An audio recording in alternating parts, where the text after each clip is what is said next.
Alright, folks. Welcome back, everyone. 皆さん、お帰りなさい。今日は324日目です。It is day 324. Today is day 4 of the cycle, so probably one of the lowest days in terms of workload. This is probably only going to take 15 minutes or less. Tomorrow, this is later in the day, which we're not gonna wait for. So tomorrow we'll have 10 and just the 10, so we might try to squeeze in a burnout day. Tomorrow I have something else to do as well. The new Neverwinter module dropped. The new numerical integer module dropped. This evening, which is coincidence as well, the Phantom X 2.5 patch update dropped too. So I'm going to be covering those things as my commitment to live service. Anyways, it didn't take too long, pretty rapid. Day 4s and day technically 6s. 5/6s are the lowest volume typically.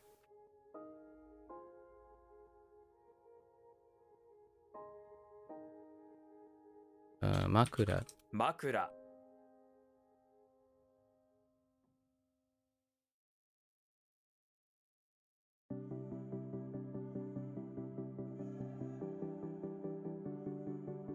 たあやす。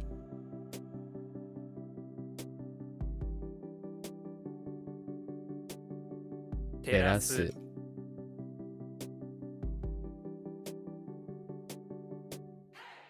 抑える。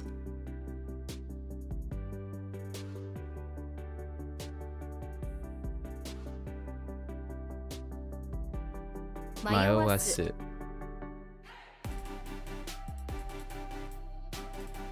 け。初版。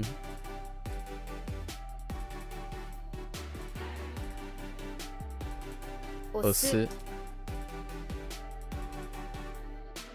貧乏。地下街を。地下街。地下街。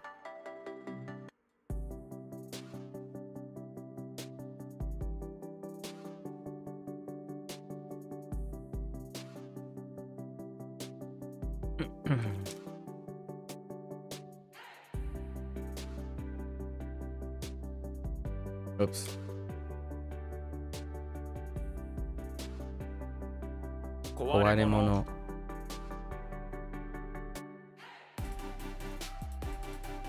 日経。日経。Oh there, Green. Doing pretty well today. How are you? How are you? What are you up to?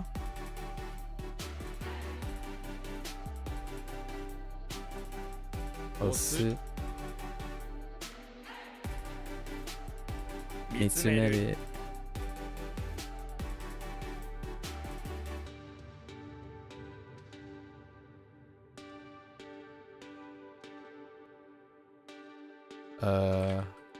なめる。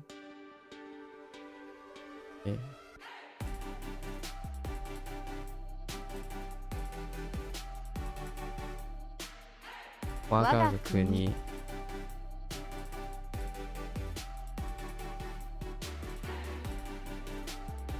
案件。思い詰める。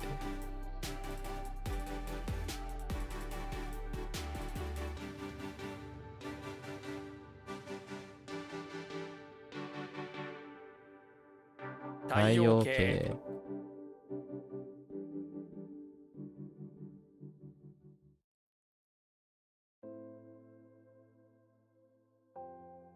Not much, a bit tired today. Okay, was doing some French, but your brain just wasn't computing, so you decided to take a break. That's very reasonable. Intriguing. How often do you feel tired versus how often do you not feel tired? I wonder. 恐れ。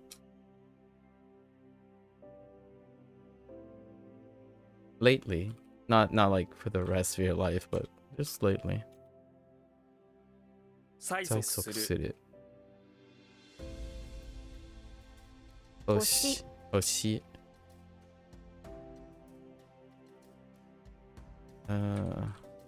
おそらく。Oops. おそらく。おそらく。おそらく。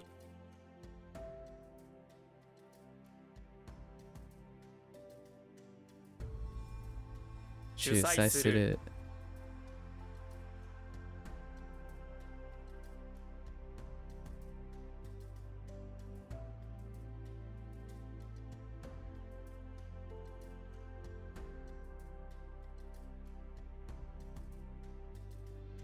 鼻詰まり。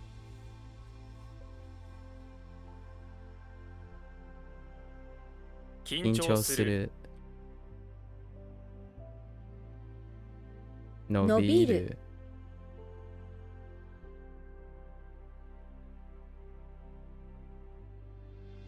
You're tired constantly. You can't remember a day you haven't felt tired. It just varies daily between a bit tired to complete exhaustion. That's unfortunate. 積む。 Sumu, you know where your source of... I think I kind of have an idea what the answer will be, but... You have any things that are working for the tired? How do you get a bit tired versus complete exhaustion?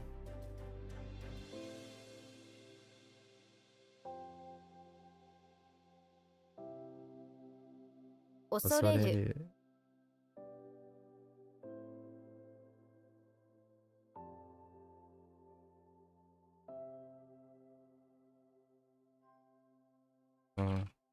Wait. Here, okay, that's fine.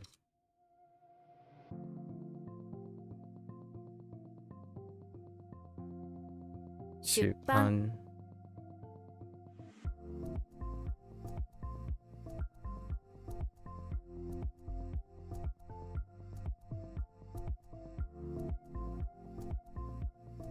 乏しい。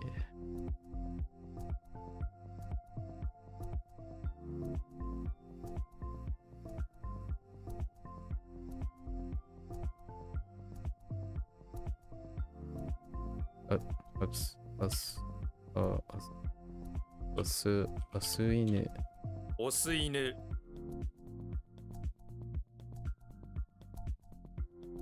航空券。航空券。航空券。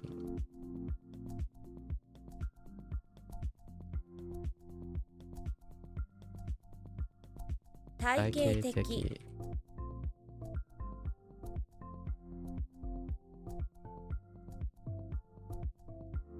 欠乏。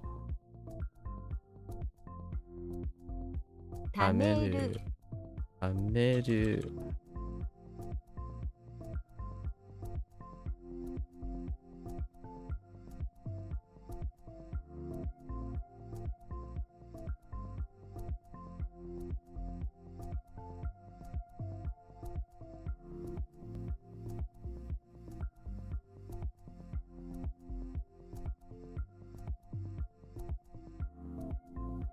Oops. Mood. Okay.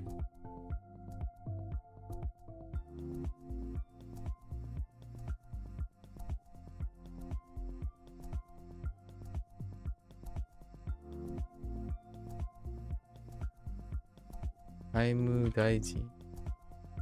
外務大臣。大臣。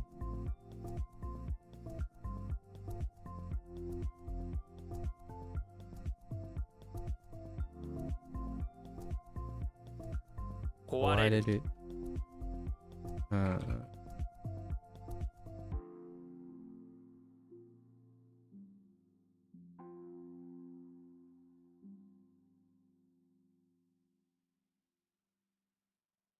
Yep. 10 minutes. Less than 15. Let's go over. Not sure why it feels different on different days, but if you had to guess, it's a combo of not sleeping well due to your sleeping environment. Fair enough. And honestly, probably depression as well. Let's see. Well, I suppose then hopefully you find some interesting avenues to look forward to trying to improve it, I suppose. Unless, of course, I mean, you have given me ample impressions that you're more settled and accepting as opposed to thinking about adjustments. But perhaps a windfall comes by.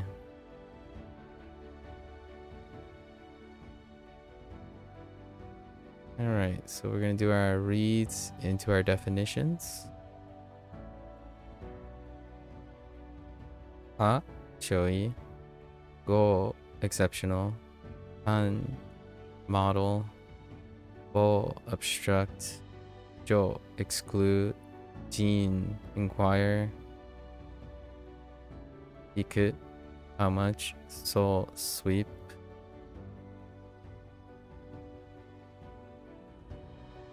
Toro, mud. Bo, bowl. Go, surprise. Han, sai. Sol, storehouse. Son, grandchild. Su, nest. Hai, belt. K, diameter. Q, rescue. San, scatter. Un, powder. Myaku, veins. Sai, vegetables. Ka, freight.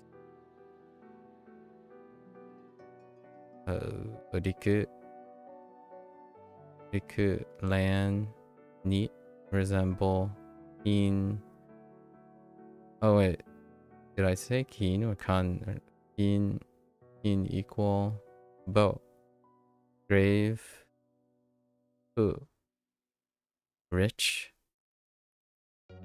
Toku, virtue. Tan, search. And te, spy.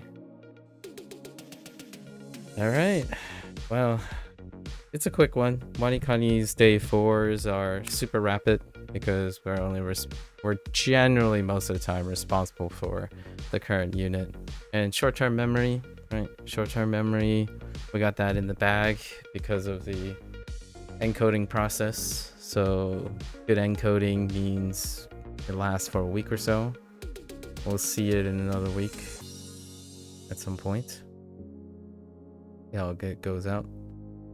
Alright folks, that's a wrap for WaniKani today. If you're gonna watch this later, arigatou gozaimasu. As always, feel free to follow along, pick up WaniKani for yourself. Let me know what you think. You're always welcome to yap. Is this how quickly you do things the day after or after exposure? I think repeated exposures by repetition should be the lightest amount of effort, right?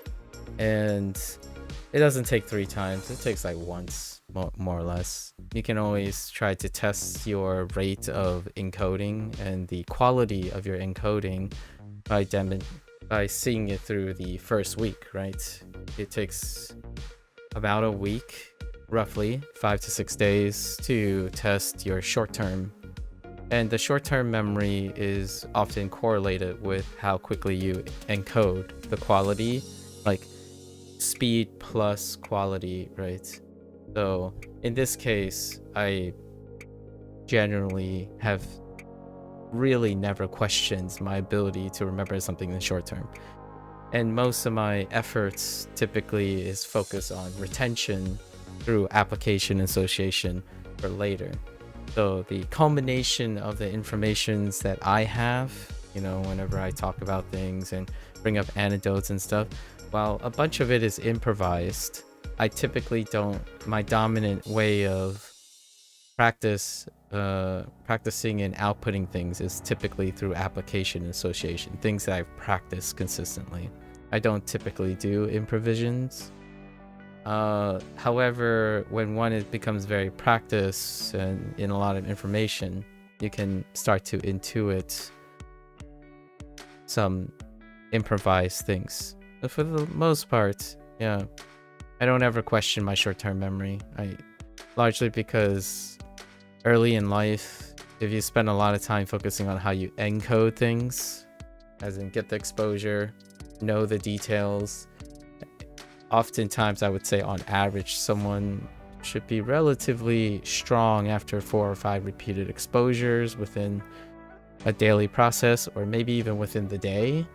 Obviously WaniKani doesn't do that. It's more like 4 hours. Oh, it technically is within the day for the first 2 exposures, 4 hours and 8 hours. For my sub, it's on a daily routine, and this should be right as rain, right? Very fast, no hesitations. It's kind of the idea of short-term memory. Long-term, we're still working on it. I think we still can keep up with 95 to 99% accuracy at the pace we're going. A true test is coming, apparently, according to drama. When we hit level 45, it's going to be like double the volume, and that'll be kind of interesting. Or double the speed, but the volume doesn't really change that much. Like, it's not that much of a volume bump. So we'll see what our upper limit is for the encoding process. As always, feel free to come on by, yap, talk about your things. We can brainstorm. It's nice to talk about things, right? So until next time, for those who are only interested in WaniKani, 皆さんまたね。見てくれてありがとう. Right? Thanks for watching. I'll see you guys next time. I'm gonna immediately switch gears to HanziHero, being day 4. Give me a sec.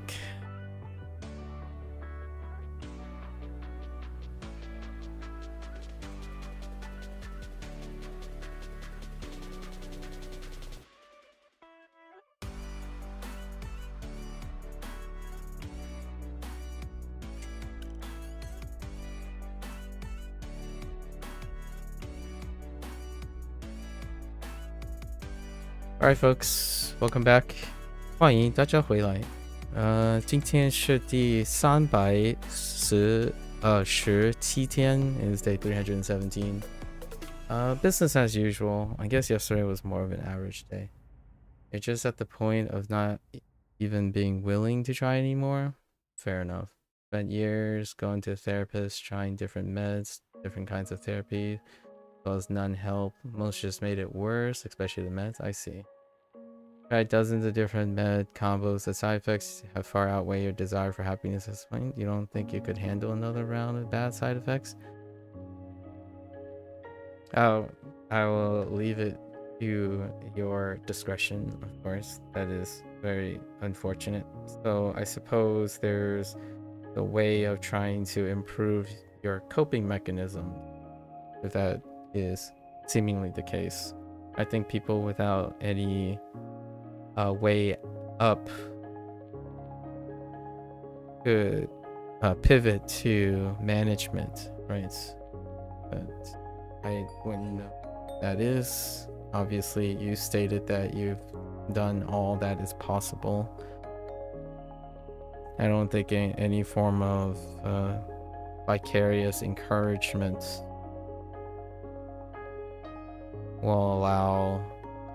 would change very much. Giving up is certainly one thing, but coping is not giving up, I suppose.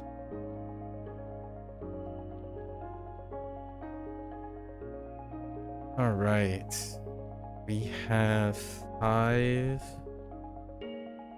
things yesterday, and largely they were attached to associated characters. Quan is one of them. It's linked with Quo.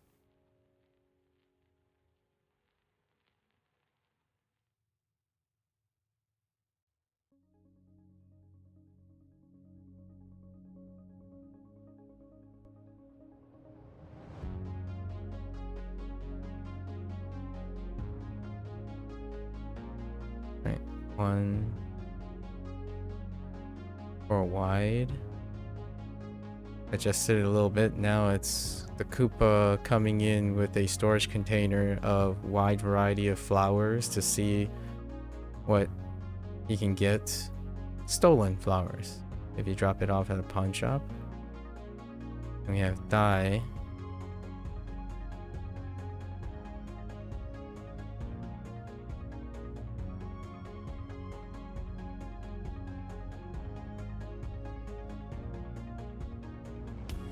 Bag. So that top portion is going to be our dye queue for all the other dyes. Dye as in treats, and dye assets, or no, loan, or is it borrow? So we'll find out when it comes about. Then we have way.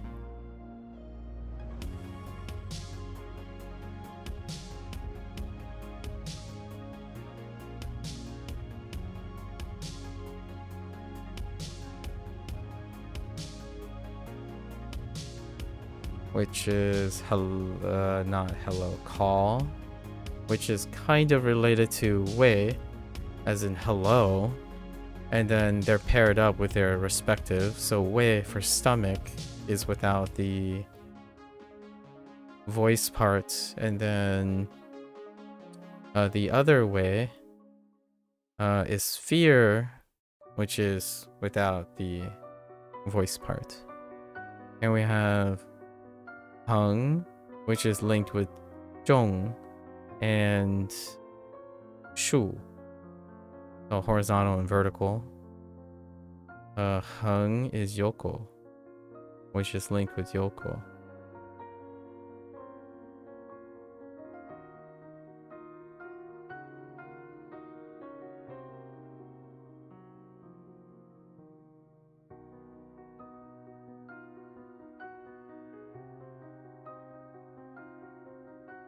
Horizontal or side to side, I suppose. And chung is linked with the mix up with dong, where we substitute hill for tree.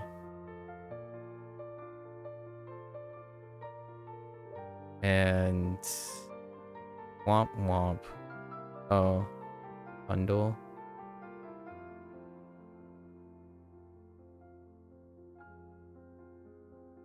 So this is Chung exhibit. You know, you're hoping that getting out of the house more with this new job might help. That's auspicious. I'm glad you are still hopeful. Maybe getting out in the world more will improve your overall mood. Who knows? I guess we'll see. I look forward to hearing about that.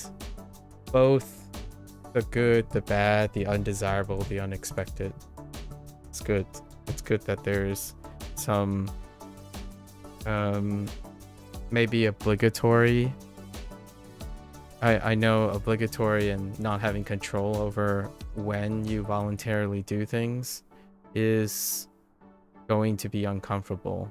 However, sometimes when in a hopeless position, obligation and commitments may pleasantly surprise, provided that the person who's doing it knows that if they have to obligatorily do something, they might as well make the best of it. Not saying it's going to guarantee it, but in environmental change, however obligatory or voluntary, is still an opportunity for change. I guess you have little hope, but not completely hopeless yet. That's wonderful. That's a lot more. That's, you know, if you're already teetering at 0, right? Any small number above 0 is huge. It's significant. One might even argue it's indefinitely larger. Right? I look forward to hearing about it, if obviously you're willing to share and whatnot. If there's anything, a change of environment, however temporary, sounds like a delightful opportunity. All right. get into our lessons. 摧毁，摧毁 urge wait what the wait oh explode oh no 摧毁 destroy different 摧 urges urge is something. What is it? Is it a sandal? Is it a tree? Oh no, it's Slenderman. Yes. Okay. This is destroy. Eliminate. Okay. 摧毁摧毁， Alright. 逮捕，逮捕 Oh, the other arrest. Got this in Japanese first. Taiho. Daibu. Okay. Actually, what did they catch and arrest? Oh, we just straight up went to arrest. Let's see. 逮捕， Daibu. 萌芽， Sprout and sprout. All right, we're having a freebie day. 萌芽，呐喊， Nah han. Nah shout and han yell. Okay, yeah, we're really having a 呐喊， freebie 抽 day. 屉， Choti. Okay, this is a little different, but I kind of like it. Like a pulling out drawer or taking out. I'm thinking more of a pulling out movement as opposed to taking out. Choti. 抽屉， Okay.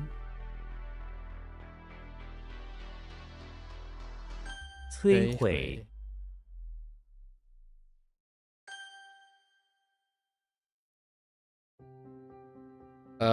Whoops. 呐喊，萌芽，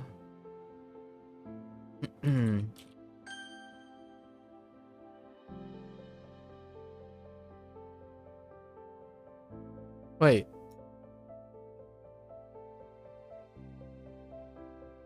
Actually, I think I might have remembered that improperly. 抽屉， Hold up. Oh, yeah, I did. Oh, no, I didn't. Wait. We have the... Right? The... Oh, I'm writing the Japanese thing. That's Thai in Japanese. That's why I said Thai. Okay. Was it the brush, the snowflakes, and the road? I have no idea anymore.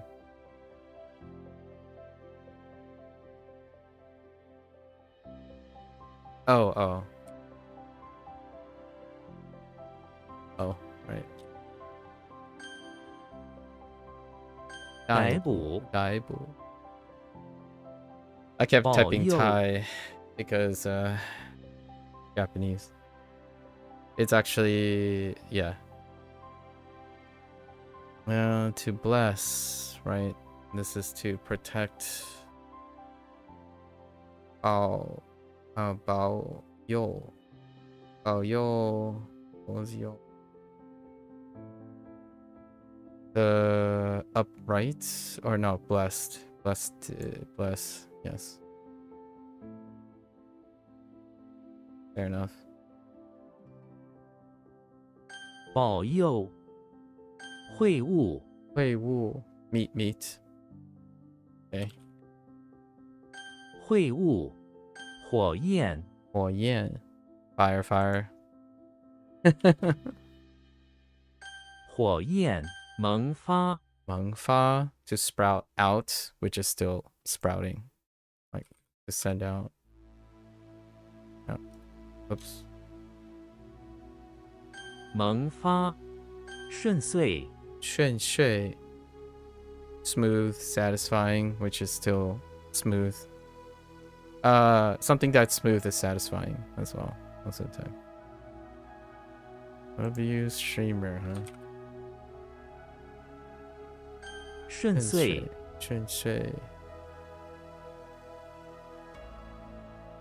make sure he just punts the kid out of punt the pig out of. You know, in the mnemonic I don't have anything that would detect commit to the beach house. Maybe down the sandy road. I can add that quickly. I'll improvise on the sandy road. Goes smoothly, makes sense. Smooth and satisfying.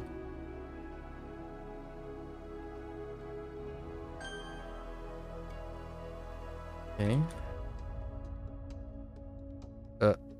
保佑萌发，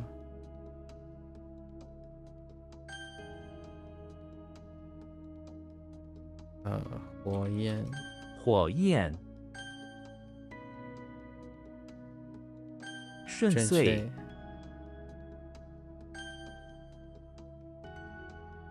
保佑，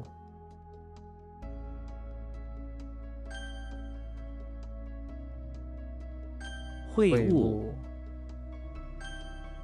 Alright. 晤谈，晤谈 meet or no. Yeah, meet talk. Just to have a talk. Makes sense. Meet and discuss. Okay. Interesting.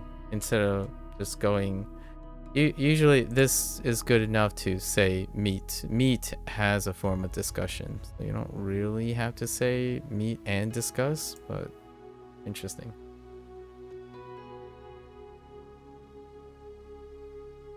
晤谈，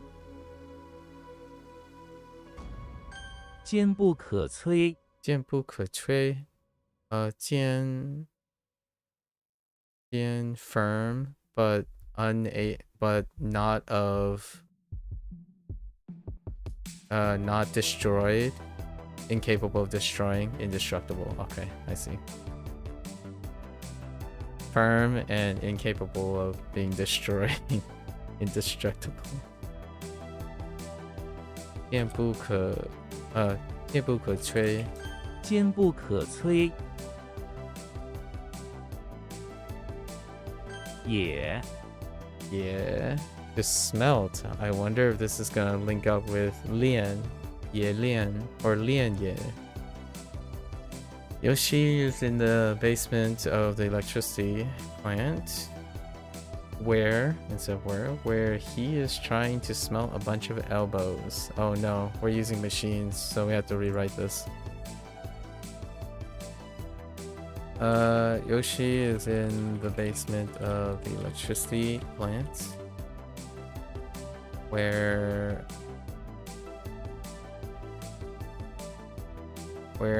he is carrying and transporting ice for the process of smelting. I don't know, smelting components for the generator upstairs.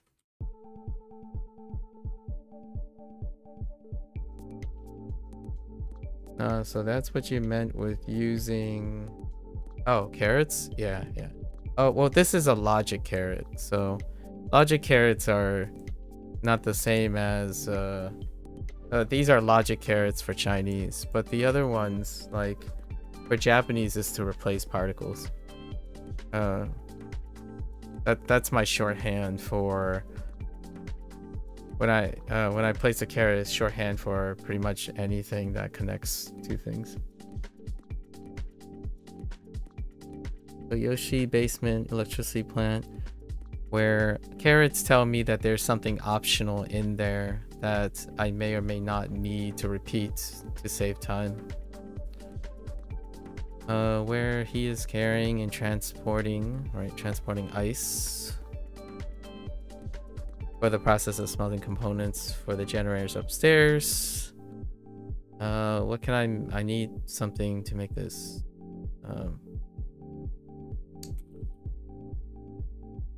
Corporate labor for animals. Unfortunate corporate labor for dinos. Okay. Does this apply to anyone else we know? Not really. Just Yoshi, right? It's like becoming a new archetype. Yoshi is a work animal.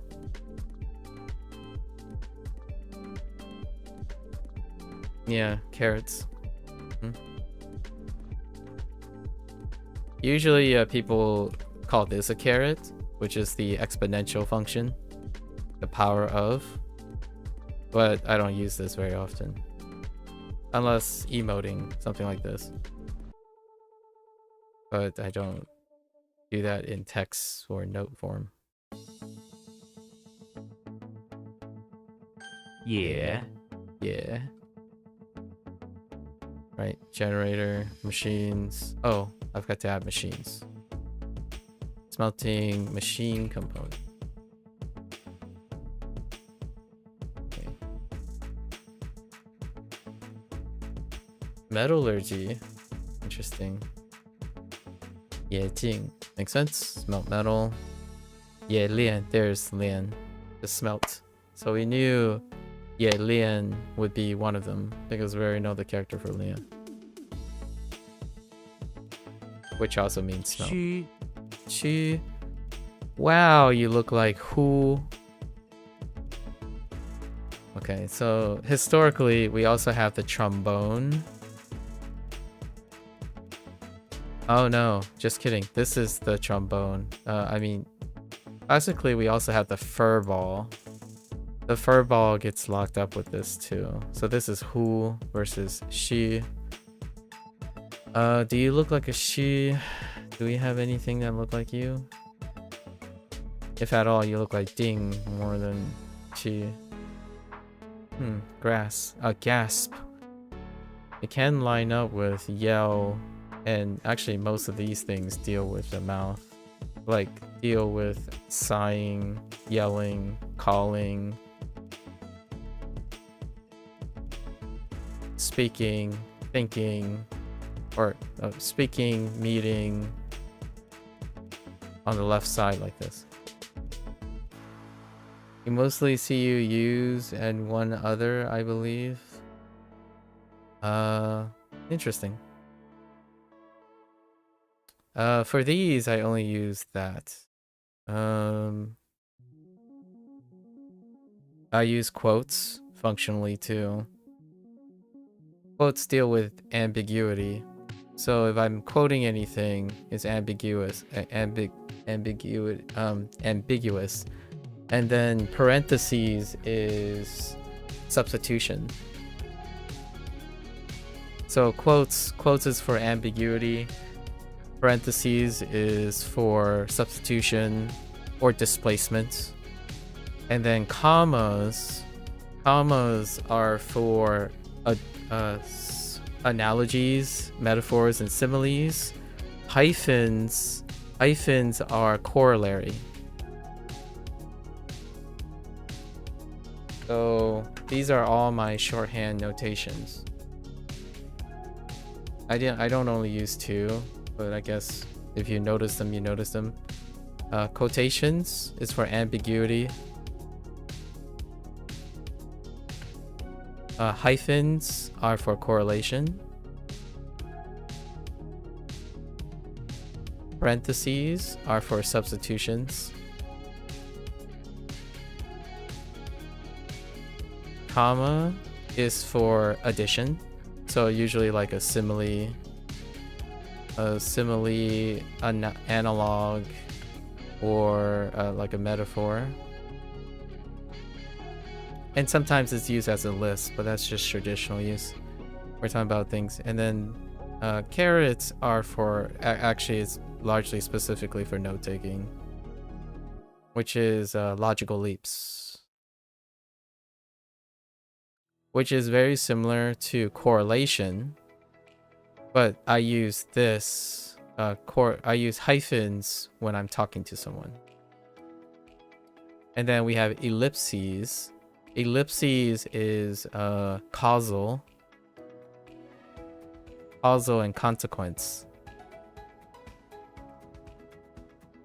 So like I like, or something like this movie has, I don't know, has L's in it.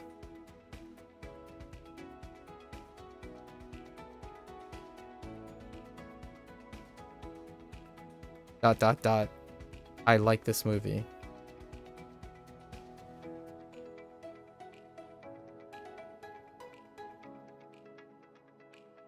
Oh yeah, you did wonder why you prefer to instead of... Oh, because it's spacing. This is the this was the original formal typographical spacing. And after periods, there are actually 2 spaces most of the time when I'm writing something. This is like relating to APA related things, formal English writing.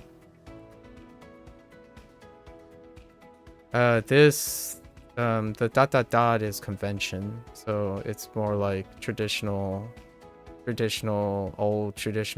convention versus new age. The most important thing about this stuff is I could tell you what I do consistently with all of them.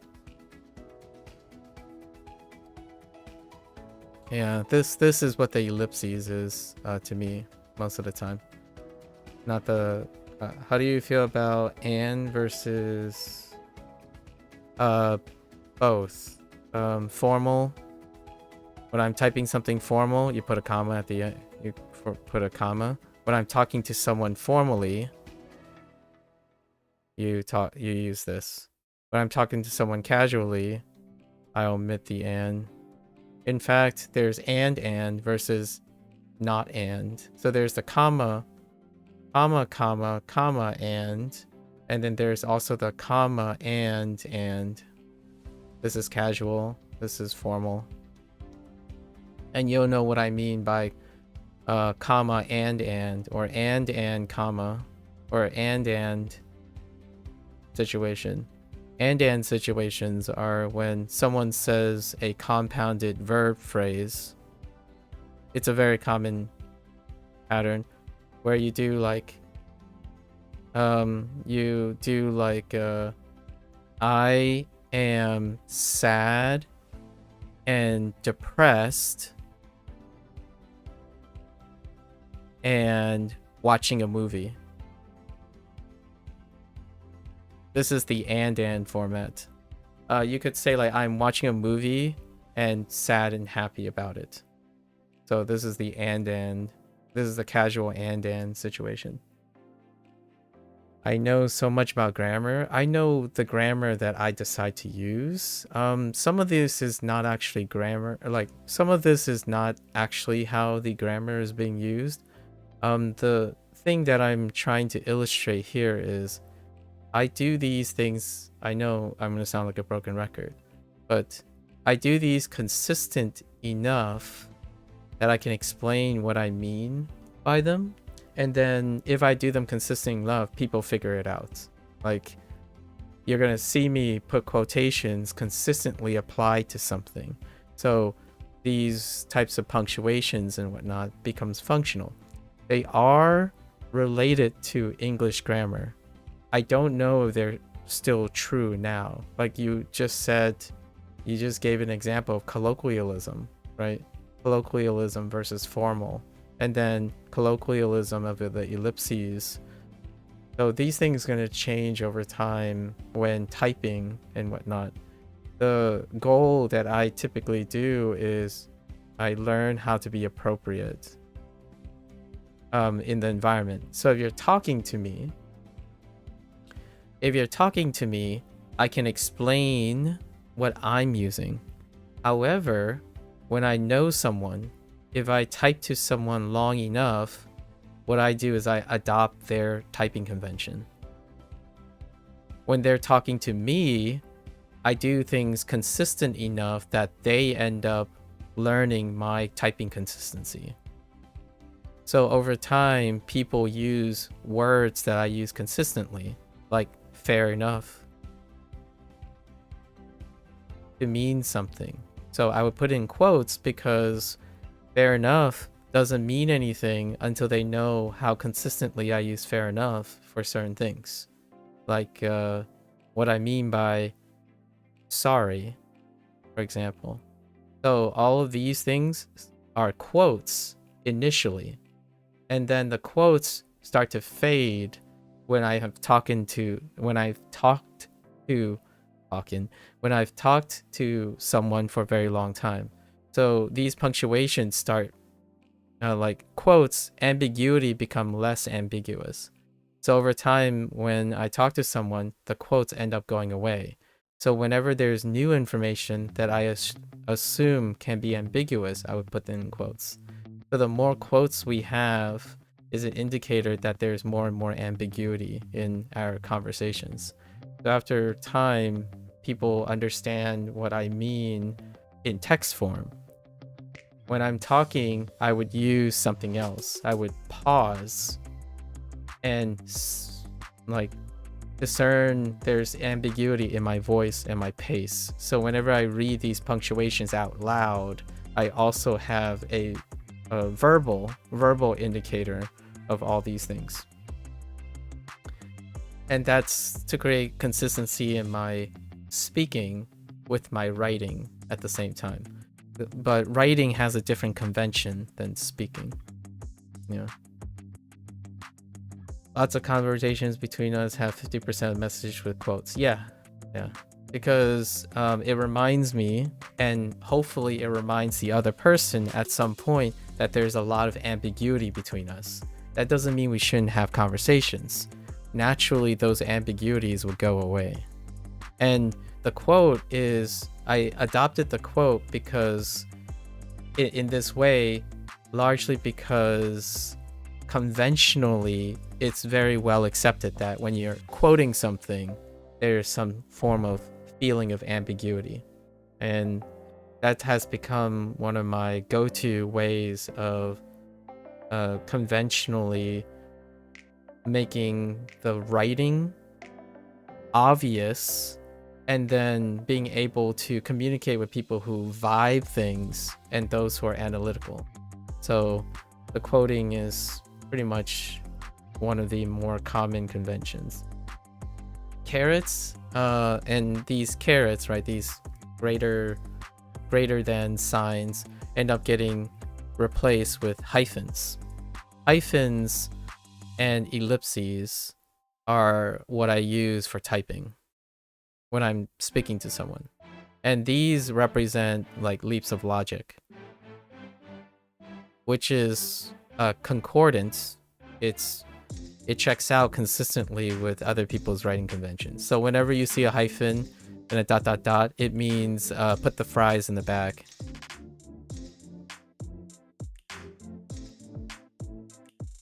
Or I don't want 30 minutes, I want a TLDR. Ellipses and hyphens are my indicators for I'm giving you a TLDR. Like we're skipping a lot of steps. A hyphen is a larger step than a ellipses. And then if you see an increase in parentheses, right? Parentheses or comma and, or commas, that means that I'm being very pedantic. And it will feel like it.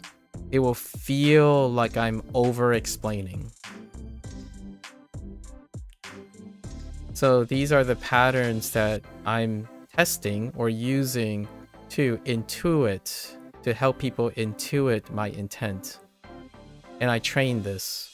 And what I mean by train this is, if you talk to me long enough, you should be feeling these things.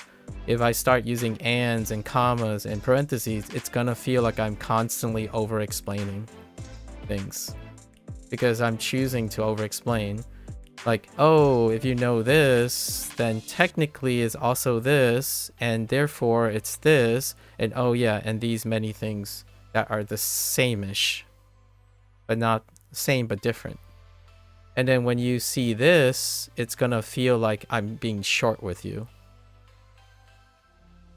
Because, well, it's gonna feel like I'm short with you if you don't understand.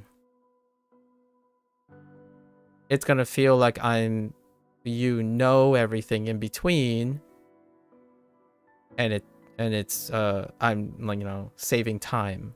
So depending on if you know it, then my dots and hyphens are gonna feel like I'm saving time between us because we've been here before. If you feel like it's being short with you, which other people have said this before, then it tells me that there is not an understanding between the things that I think I can skip. So I'm using clear, like, visual indicators that line up with the visuals.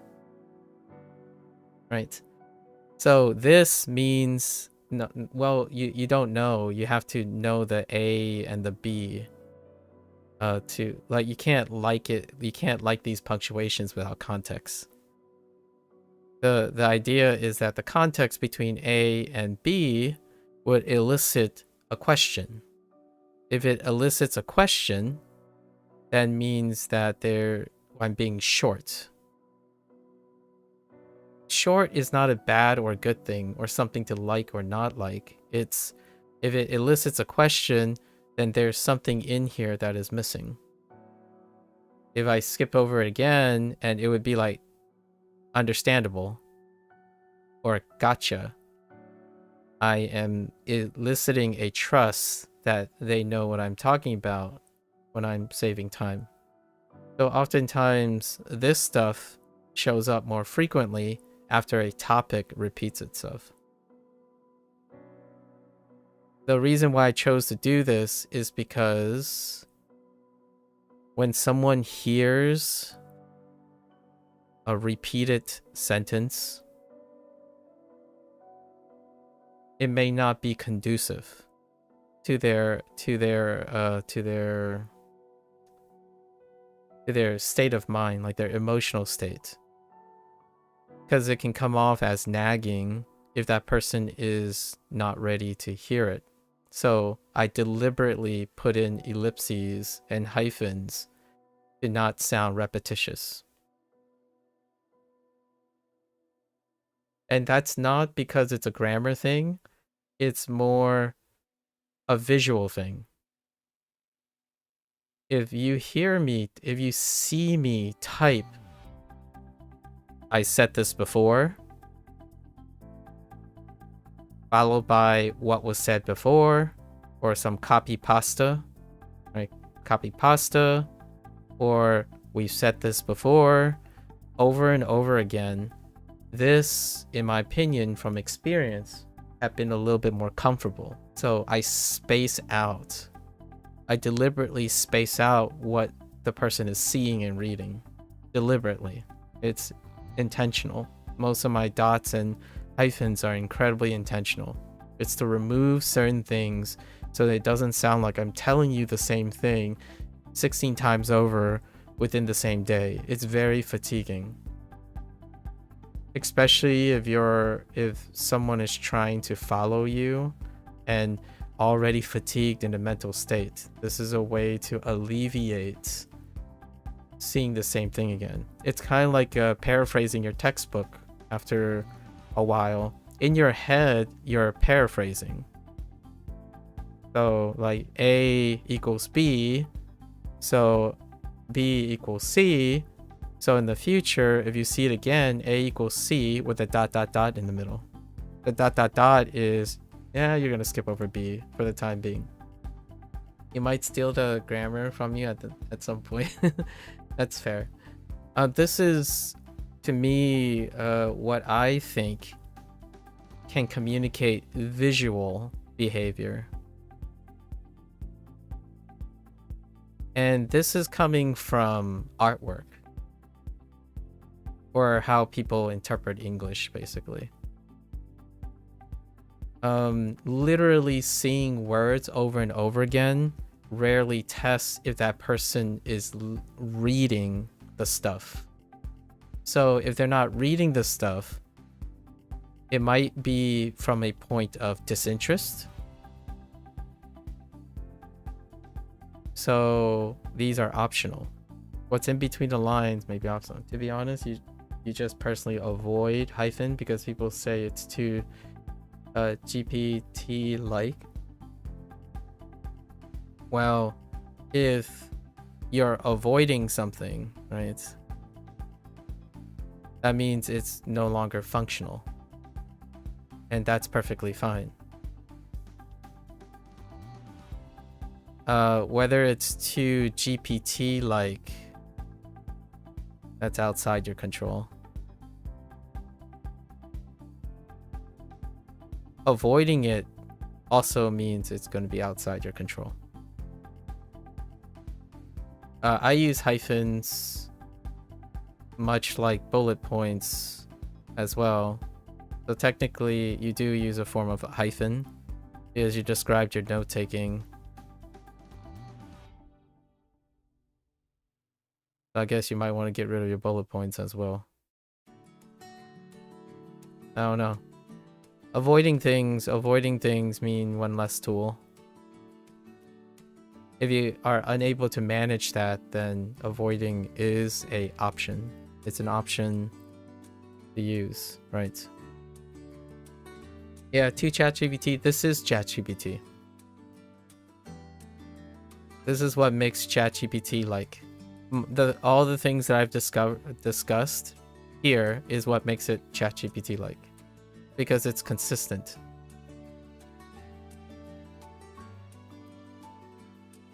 No, you just meant in text conversation with people online, you use them personally speaking and in more formal writing. Again, regardless of what you meant, which I do know what you meant, because you're making a situational condition, I'm saying this, no matter what you say, this is still true. When you avoid something, and you think it's ChatGPT, like you have no control over it, it's not functional, and this is an example of it.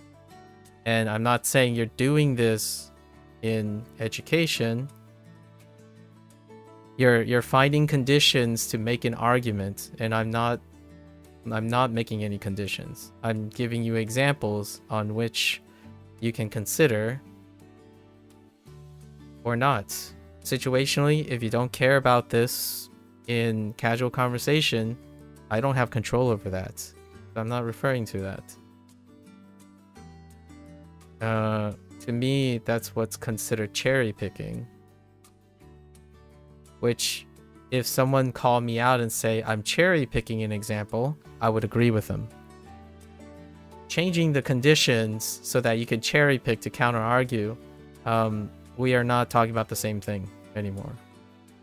So if we're not talking about the same thing, there's no arguments there. Like, sure, you don't use it in text conversation. I didn't say you did. Right? And I didn't say you do this in text conversation. It would require subtextual understanding. This is where I would describe this thing with quotes. So anytime you've decided that there's a I've decided there's a potential situational argument, I place it under quotes. So if you're wondering why 50% of our conversation is in quotes, is because I already probably have considered that there are many conditions that you have, and you cite them, and then I would go back and cite, that's exactly the point. I know. But instead of saying I know over and over again, I use quotes or ellipses so that it doesn't sound like I know everything. I know the things that are going to happen because of what I said, but nothing more than that.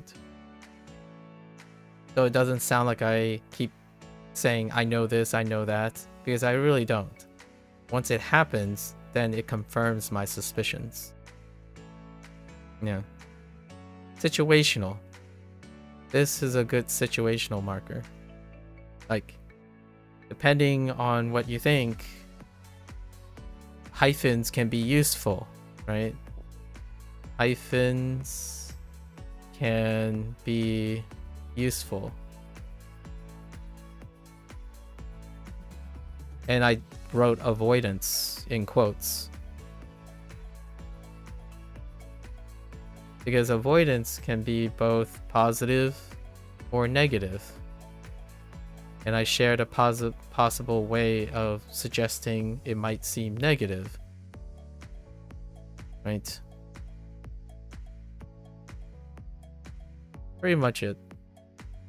It's good that you're it's interesting that you're noticing these things. I think people like I'm pretty sure people like fetishes and whatnot.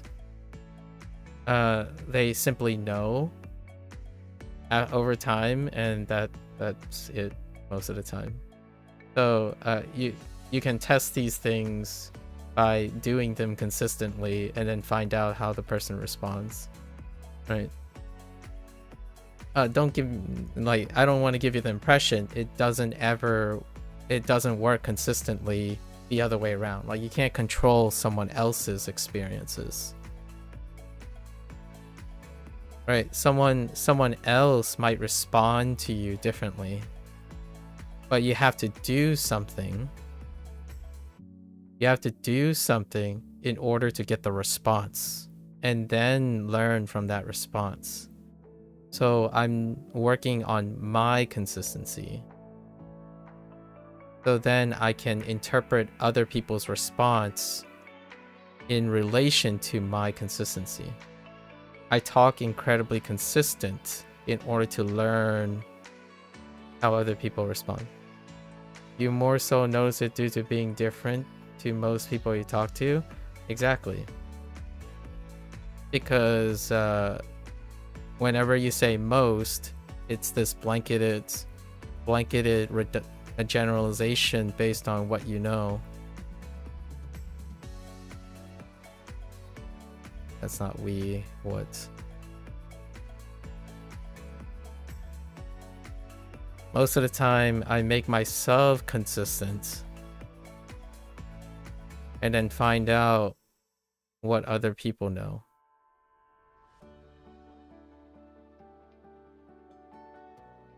It's easier for you to process what you're interested in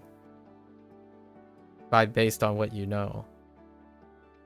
I usually test what I don't know because I can't know this. So I try to make my behavior consistent enough in order to test what I can learn from other people.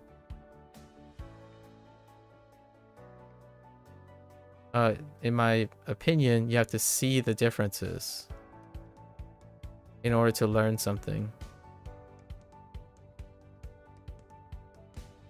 Because you won't notice them otherwise. Otherwise, not important.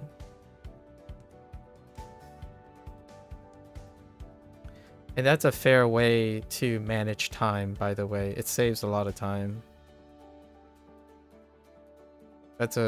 So that's one of the pros of using this. You are only interested and you want to see the differences when the differences are startling enough. I like to see similarities in order for me to create consistency as well. That's one of the quote-unquote pros if you're looking for it, right? So I'm looking for consistency, but the consistency is something that I would likely share with the group. When you're looking for differences, you are unlikely to share whatever you're thinking is unlikely to share similarities. Obviously, I'm not saying I don't do one or the other. It's both. So doing one means you're not necessarily doing the other, etc. Right? You can try doing both sometimes. I think it's a lot easier to look for differences. It's really well practiced, especially online. Like in order to remember vocabulary, for example, in WaniKani and like HanziHero like that, you're trying, like, most people feel very comfortable and well practiced in making distinctions between them, as opposed to doing both or looking for similarities. There are individuals who look for similarities and base everything on similarities, so then they have difficulty differentiating. For example, whenever you think about learning Japanese and Chinese together, the first thing you'll probably think about is, man, there are a lot of similarities. So doesn't that create a problem?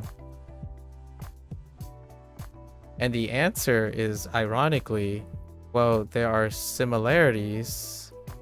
So when you appreciate them, you can know the differences. So the answer to the question, are there problems in Japanese and Chinese? Not really, if you know both. If you're doing both, either you notice the differences because you notice similarities, or you know the similarities, therefore you can appreciate the differences. In my experience, I would say if you grew up on the internet, you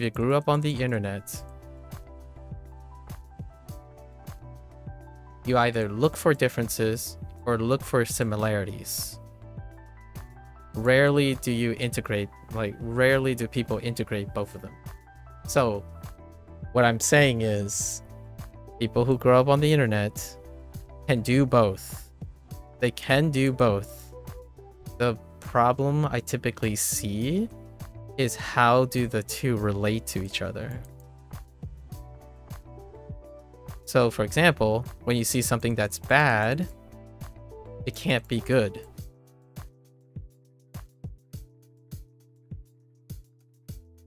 If it's bad, it can't be good.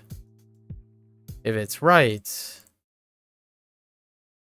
it can't be wrong. Right? And you can see something that is good, but you can't see it as bad. So what I mean is, on the internet, you can do both, but they're not related to each other. So you can see bad things, you can see good things, you can see right things, you can see wrong things. But when you're looking at one point, like studying, for example, it's not both bad and good, right and wrong. The relationship between the two are separated. They do not relate to each other. So understanding something that's good may come with bad things, but there's no relation. You only see the good thing. When something is good, you only see good. You never consider what's bad. And obviously, I'm not talking about you, Mika, or any specific person. The idea is, this is information, right? This is based on info. The relationship between these two is based on understanding. So in order to get that understanding, you need experience. That's the catch-all. The experience can help you connect what is good and bad together. It can help you connect what is right and wrong, which is your grays. Your grays are a product of knowing the interaction between similarities and differences. Both of them put together creates the gray. It creates the connection, the messiness that people don't want to deal with. You want to know what's right and what's wrong, so then you don't have to think about it. If it's right and always right, it's easy. Or, quote unquote, it's easier to remember because it's only one condition. It's one situation. It's a very specific situation oftentimes. And when you're arguing and you're debating it with someone and talking about counter arguments and stuff, it shows, at least to me, whether you're thinking about the relationship of things or knowing the info of things. So if you can say something that's bad, like for example, eating sugar is bad. If that's your argument, eating sugar is bad, you probably will also say, well, sugar, it causes obesity. And sugar has no functional use other than empty calories. That's what it's like to be on the internet. It can only be the thing you say it is, without any relationship to anything else that can be defined by that category. What is sugar good for? It's good for your brain. That reminds you of the non-water drink discussion we had? Exactly. When we first met, actually, that was intentional, Mika, just for the record. One of the first things that we've met and we talked about was your desire to drink nothing but water. And you shared with me what your decision making was with water. I asked you a bunch of questions about, so why water? And then the following day, remember you mentioned like, oh, you had a bubble tea despite it being unhealthy, but it was for social reason. So you're experiencing something and then your decision making becomes murkier. Now you have to balance and shuffle social appropriateness with your understanding of the black and white of water. And you think you've had non-water about 10 times since September started?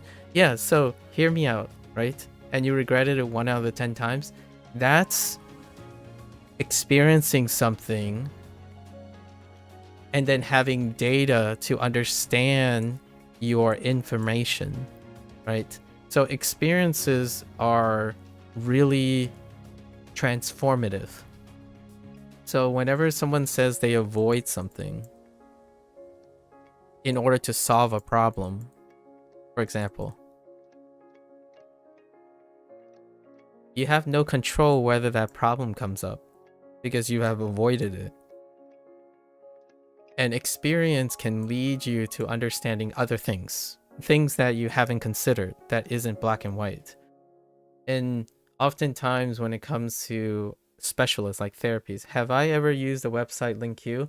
I haven't, but LinkQ is the product of Steve Kaufman, and that came up a lot. So when people talk about Steve Krashen, like comprehensible input and whatnot, Steve Kaufman is a polyglot that kind of enters the conversation a lot. So LinkQ is a way of a user-defined way to create convenience in extracting information based on the content that you are looking at. So it's a great way. It's like an Anki of semi-immersion with the benefits of application scheduling. It's how I interpret it. I haven't used LinkQ specifically. However, the principles in there are really sound behind LinkQ. It's like Migaku. Migaku is specifically catering towards Japanese, but they've since expanded, which LinkQ also did the other way around, without using Japanese as the sender source. What you found was you enjoyed it when it was separated from food, as in you weren't eating or planning to eat within a short time span before or after, hence you only get it without food involved now. That sounds very specific and potentially a tough situation to be in, considering that involves food a lot. That's interesting. Hopefully that works out. I'm not entirely sure how your experience is. You mentioned 1 out of 10, so it's got to be working in some way. You use it for reading news article mostly and transcripts for YouTube video. Yeah, some of the stories on there are interesting too. Yeah, so they LinkQ. One thing about LinkQ is its secondary function. In my opinion, its secondary function. The impression I got is it functions secondary as a content thing. So LinkQ is more like an Anki, where the content is secondary. It doesn't have any, it has less intrinsic content. It's far primarily used as a tool to inject your user content. Much like Anki, right? Like the decks in Anki are primarily to serve as, so LinQ is more of a platform, which is excellent when you know what you're doing, when you know what you're looking for, when you have an identified plan, schedule, and consistency to use it. That's the same with Anki. Otherwise, Anki and LinQ would require like a conditioning phase where you have to have some experience, enough experience in order to take advantage of their flexibility. So from my perspective, right? From my perspective, when it comes to people who are trying to adopt a new habit, and it's gonna sound like it sucks, but pick something with structure. Unless you already have that structure. I think the internet is misleading when everything is targeted towards you.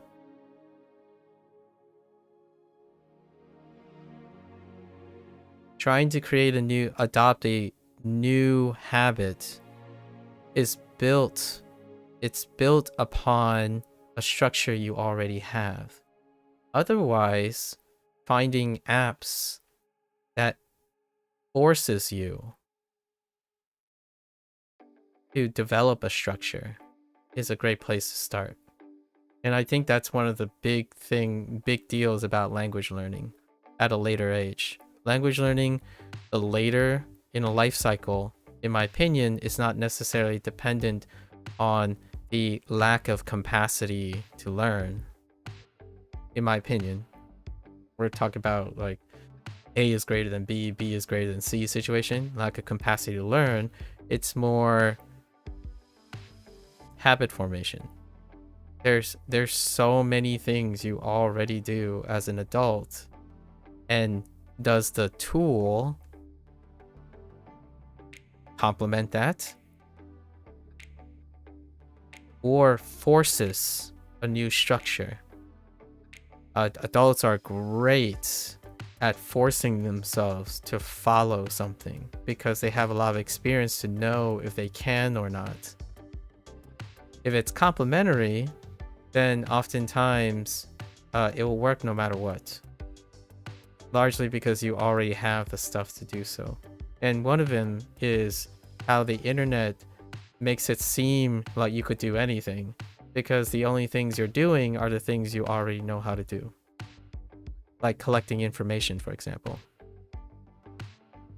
How do you collect information?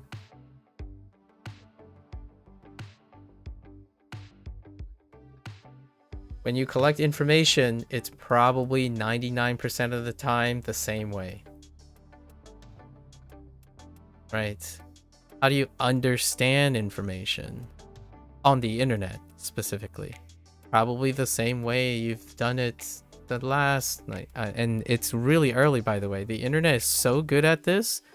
I feel like as early as 16 years old, all the kids already know that they already know everything about how they need to know about information already. To me, that's misleading. It's very misleading, and it's unintentional misleading. Like where no one's out. Well, I believe in humanity, so I don't want to make it sound and spin the conspiracy theories that businesses are out to intentionally condition kids and younger adults and even older adults to blindly always be unintentionally misled that they're more competent than they really are. I think it's a product of simplifying things, making businesses more efficient, getting you to consume more that created this inappropriate or maybe hyper exposure to expedited results and efficiency of thinking. Efficiency of thinking is not what makes you think better.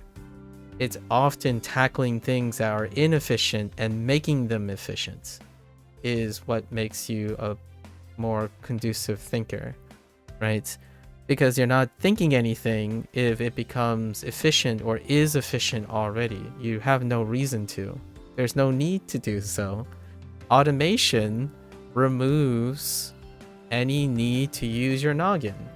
I know that sounds really obvious when you hear it conceptually. It's not obvious. Not obvious in practice. It's absolutely not obvious in practice.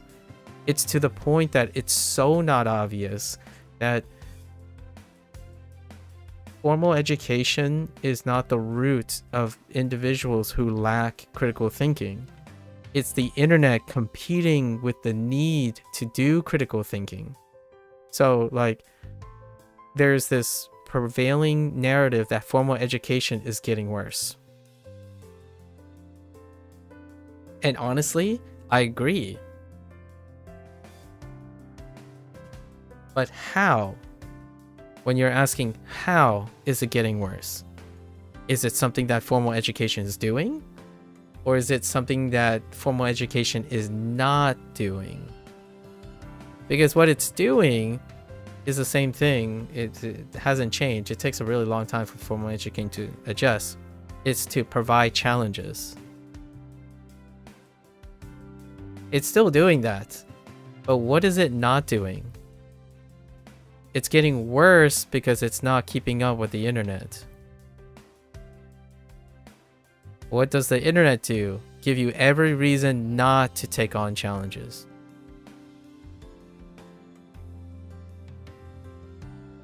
You might be thinking, oh, but the internet gives you a lot of information. It inspires you to think about a lot of things. It doesn't ask you to do those things. School does. Formal education forces you to do those things and to deal with those things. But you don't need to do that if the internet provides the answer for the challenges. So then you go back to not taking on any challenges. You don't have to challenge yourself if you already know the answer. So I thought this is a blessing in disguise, right? There are things I don't want to learn. For honest, right? I'm human. I'm not this saint that wants to learn everything manually. When I look for answers, it's things I don't want to think about. And what are those things? Well, how to code a game. I don't want to think about that. So I just go and buy a game. Right? However, I'm not a person who thinks playing a game and owning a lot of games somehow makes you be able to code a game. I can't tell you how many times some pro gamer somehow thinks that they can help make a game by themselves. Playing and using a product doesn't give you the experience and understanding of doing a task that involves critical thinking or problem solving. You didn't solve any problems. You solve how to play the game's problems, but not make it. So when they go and do this, despite them failing, right? Despite them failing most of the time, they're learning. Because they have to solve problems. So the internet, yes, I agree. The impression is formal education is getting worse. How is it getting worse? Well, it's not that formal education started doing something different rapidly and it just sucked. In fact, there are many other reasons. Like, for example, Duolingo. What did Duolingo compete with? TikTok. The challenge is elsewhere. Sometimes you might be thinking, well, if Duolingo just happened to teach Japanese better, they wouldn't have, those people would then get off their TikTok and go to Duolingo. I think that's asinine. Not to see the faces of other ways to explain why people are not learning languages. You're competing with something. Story Learning is another website you've seen a bunch of ads for because of Black Friday. Oh yeah, there's a lot of advertisements now. Yes, for sure. I'm going to be picking up Boom Pro for Christmas for next year because there will be Christmas sales as well. Yeah. For how insanely expensive it is, you would think the reviews would be better. You watched a few. That is a leap of logic, but I understand where you're coming from. If they're charging a big, like a high price, typically you would expect that they're confident in their product for charging such a high price. And unfortunately, that's no longer the social norm. It used to be the social norm where you get what you pay for, right? However, that's usually dealing with that logic. That logic is usually applied to products, like physical products, like products that have accountability, right? Unfortunately, in the world of services, right, you're paying for a service. And service is usually in the realm of a matter of taste. And what happens is you can charge any arbitrary thing, largely because services require an abstraction. So payment comes from quote unquote demand of importance versus demand of necessity, like food, for example. Oftentimes when you think of it's really expensive, you might be thinking about food, fuel. These things are more likely to still hold up with that logic, where when something is really expensive, you get what you pay for. It still holds up most of the time. Unfortunately, online, most of the things you're paying for is a service, and a service is a demand of importance. And importance is abstraction that determines how much it costs.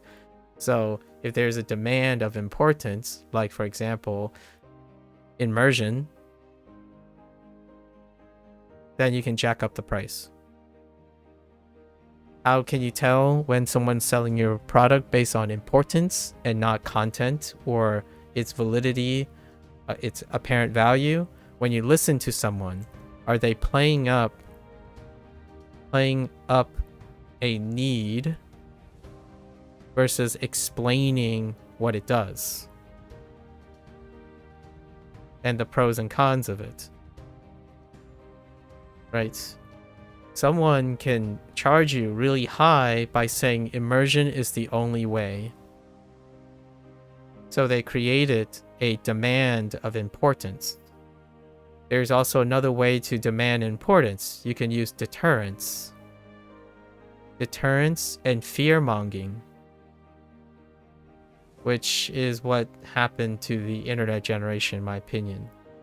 Demand of importance, deterrence, and fear-mongering is how most, in my opinion, younger people who grow up online use to motivate themselves. If you, like, hands down, maybe over 70% of younger people use what they're used to convince themselves how to do it. You fear getting bad grades. You fear disappointments in order to get yourself to do things. You fear things in order to buy things for an expensive price. I do not do that. I buy things knowing what future investments I may have. So the cost of that product is related to how much I know now that can be valuable later. Not preventing myself from failing. When you buy something, you're investing. Online, like a service is something you're investing in most of the time. food is something you're trying to satisfy. So you're not saving, you're using money to, I don't want to use the code word, but to like meet your demands, right? Meet your fundamental demands. But everything else is a service. Service, Netflix, for example, Amazon Prime. Those are services, and they're dependent on the perceived value of that service. You can live without those services, but if you're convinced you need those services, they can jack up as many prices as they want. In most of the time, these services are in non-competes. Like, they don't overlap at all. Most previous experience with non-water drinks pre-September were with food. You think that's probably why you were against it, as you couldn't justify that much sugar without enjoying it. Yeah, so you brought up sugar again, right? That's pretty much it. Yeah, that's understandable. If sugar is something that is to be avoided, then that's fair. I mean, I can tell you that there are a lot of water-based drinks that don't have sugar in it as an option. It's just wild to you. The full French course is 1,782. Man, that puts Pimsleur to shame. But you can get it for the low price of $4.97 right now. Yeah, see, that's markup territory. You probably, I don't have to, obviously, Bree, you grew up in the United States. That's markup territory, right? Remember the old days before internet tracking, you know, before price tracking, right? I remember seeing this, where like during Black Friday, it's a thing, it's still a thing to trap, you know, to try to get the people who aren't on price tracking and stuff. Whereas, you know, they would go on sale, but it would be the same price. What they did was they do a markup. That's no longer like very attractive because of internet price tracking.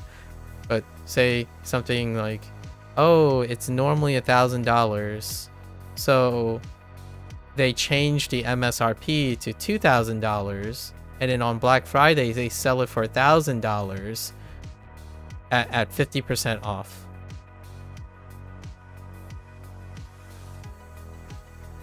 If you want the entire series with all 40 languages, the normal price is over $16,000, but you can get it right now for pennies, $2,000.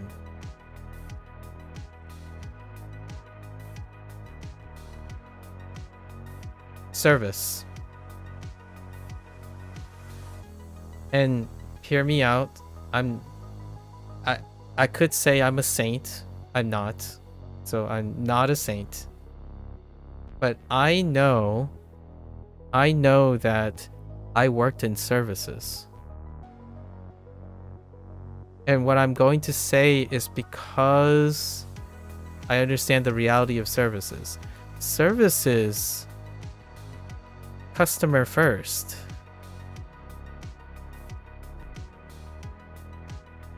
But it's not that, in my opinion, it's not that on the internet. When I grew up, the idea is if I offer a service, I need people to service. So like, what is a teacher, for example, without students? Somewhere along the line, the internet has flipped this on its head, where no, you create the demand. Create the demand. Because the internet obfuscates most things. In an echo chamber, you can create the demand. You can always, on the internet, create a demand in an echo chamber. Back in the day, you can't do that. There wasn't strong enough circulation of information to create the demand for any type of service. In fact, if you're a bad teacher, you might as well quit. You don't have any clients. Service is dependent on keeping your clients happy. Nowadays, it's not that. It's like, oh, someone's going to buy it because they're going to be desperate enough by the way we spin our advertisements. Because it's possible to get anyone to think it's a good value if they stick in an echo chamber. So enough exposure, and hear me out, this isn't malicious in the sense of its business. Internet business, the way business happens, there's no longer vicarious consequences or visible consequences of what you're doing. Someone's told me once, like recently, in language learning, that the person believes a person, an expert, has good intentions. And I agree with him. Most people have good intentions. Good intentions is not part of business. On the online, it's not incentivized to communicate your intentions either when you're selling something. So when you're selling services now, you can have the most grateful people in the world, the most kind people in the world, but it rarely ever filters down to part of business. Business is emotional. It's numbers and whatnot. There was a time, in my opinion, and it might still be true now, right? It can still change in the future, where services were increasingly dependent on consumer satisfaction.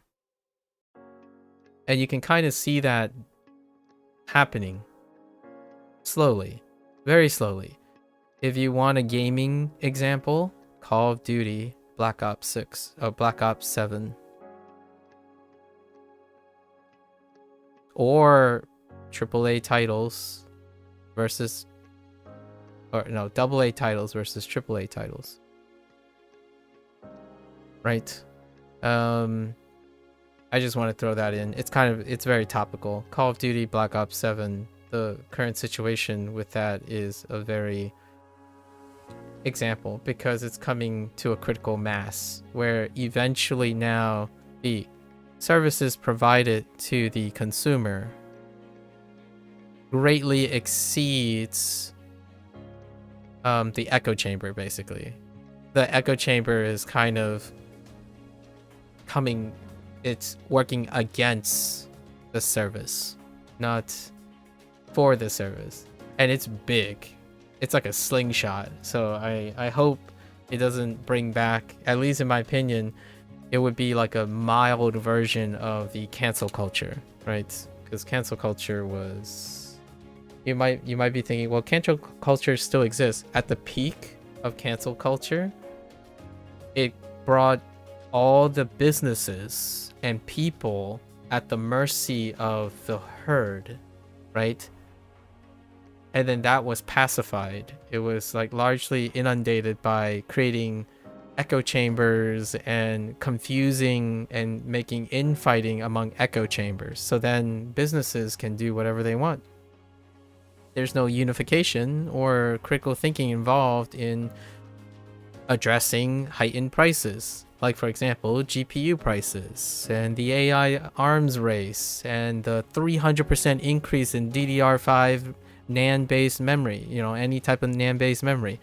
All of that is obfuscated. It's hard to concern yourself with that when you can easily start a business, create enough noise, negotiate the echo chambers so that there will always be someone to buy your product at an absurd markup. Because there's no unification of what is a fair value for services. What do you, if I ask 30 people what's a fair price for Netflix, I don't think there will be, either they might coincidentally guess a number relative to the current price of Netflix, and they will have different reasons for it, right? Because all of them can exist in their own echo chambers. So then whatever price they choose, there isn't a very strong pushback for it until they cross the line. But where is that line? The line could be really, really high, like super high. Learning Japanese has a high line too. Like, there's an echo chamber for serious Japanese language learners, casual Japanese language learners, and then there's everything else. The everything else is just white noise at this point. Echo chambers can also they can concentrate viewpoints. However, if you have so many of them, then you can do whatever you want. Largely, whatever you want. Language learning apps, in my opinion, and learning language courses is exactly that. It's an arms race. It's consistently trying to one-up the others, but not so much that it can create a definitive way of creating consistent standardization for the cost of it. So what is too much to you? Someone would say, oh, I can be guaranteed to learn 40 languages with a cool price of $2,000. I'm practically saving $14,000. When I see that, my first thing is, well, spending $2,000 for consuming, being able to visualize right this moment using 5% of that, I didn't save $14,000. I used $1,900 at least, $1,900 at least, with no return on investment. At most, I can maybe realize 100 of that dollar. That is using experience with an investment point of view. You're investing in the value that you may actualize in the future. You're not assuming it's going to happen. And I really dislike, in my opinion, strongly dislike how disproportionate one mindset is over another mindset, where people buy a sure thing. They are constantly thinking when they do something, it's a sure thing. Investment is not that's not the mindset of investment. You invest what you can afford to lose. You invest knowing that there may be chances of capitalizing on its return, and you keep trying to increase that probability. What most people buy is based on necessity, and that necessity is channeled by creating fear and FOMO and inadequacy, insecurities. So like, hey, you'll never become fluent if you don't use my course on immersion because I'm the founder of immersion. That is like so ridiculous. Like, I don't usually have very strong opinions about very conservative, like balanced products that have pros and cons and all that. When you get extreme products, which those are typically very extreme cases, they tend to they attract the internet audience. The internet audience needs bombastic claims and whatnot in order to feel normal. Like, how can I sell you a product that says, hey, you know what? This product, when you use it for a month, it's going to change your perspective. And what you thought you wanted will be completely different in another month. So you'll have to do the thing for a month in order to know what's going to be in the second month and in the third month. And sometimes when you got enough months under your belt, you can start to predict a little bit better what happens in a year or in 2 years. That product sounds incredibly like hard to know if you want to invest in it, right? Like, quote unquote, invest in it. So most of the time, the internet has normalized when you buy something, you're expecting it to happen. So when you buy a video game for $80, you're expecting to have $80 of value for that video game.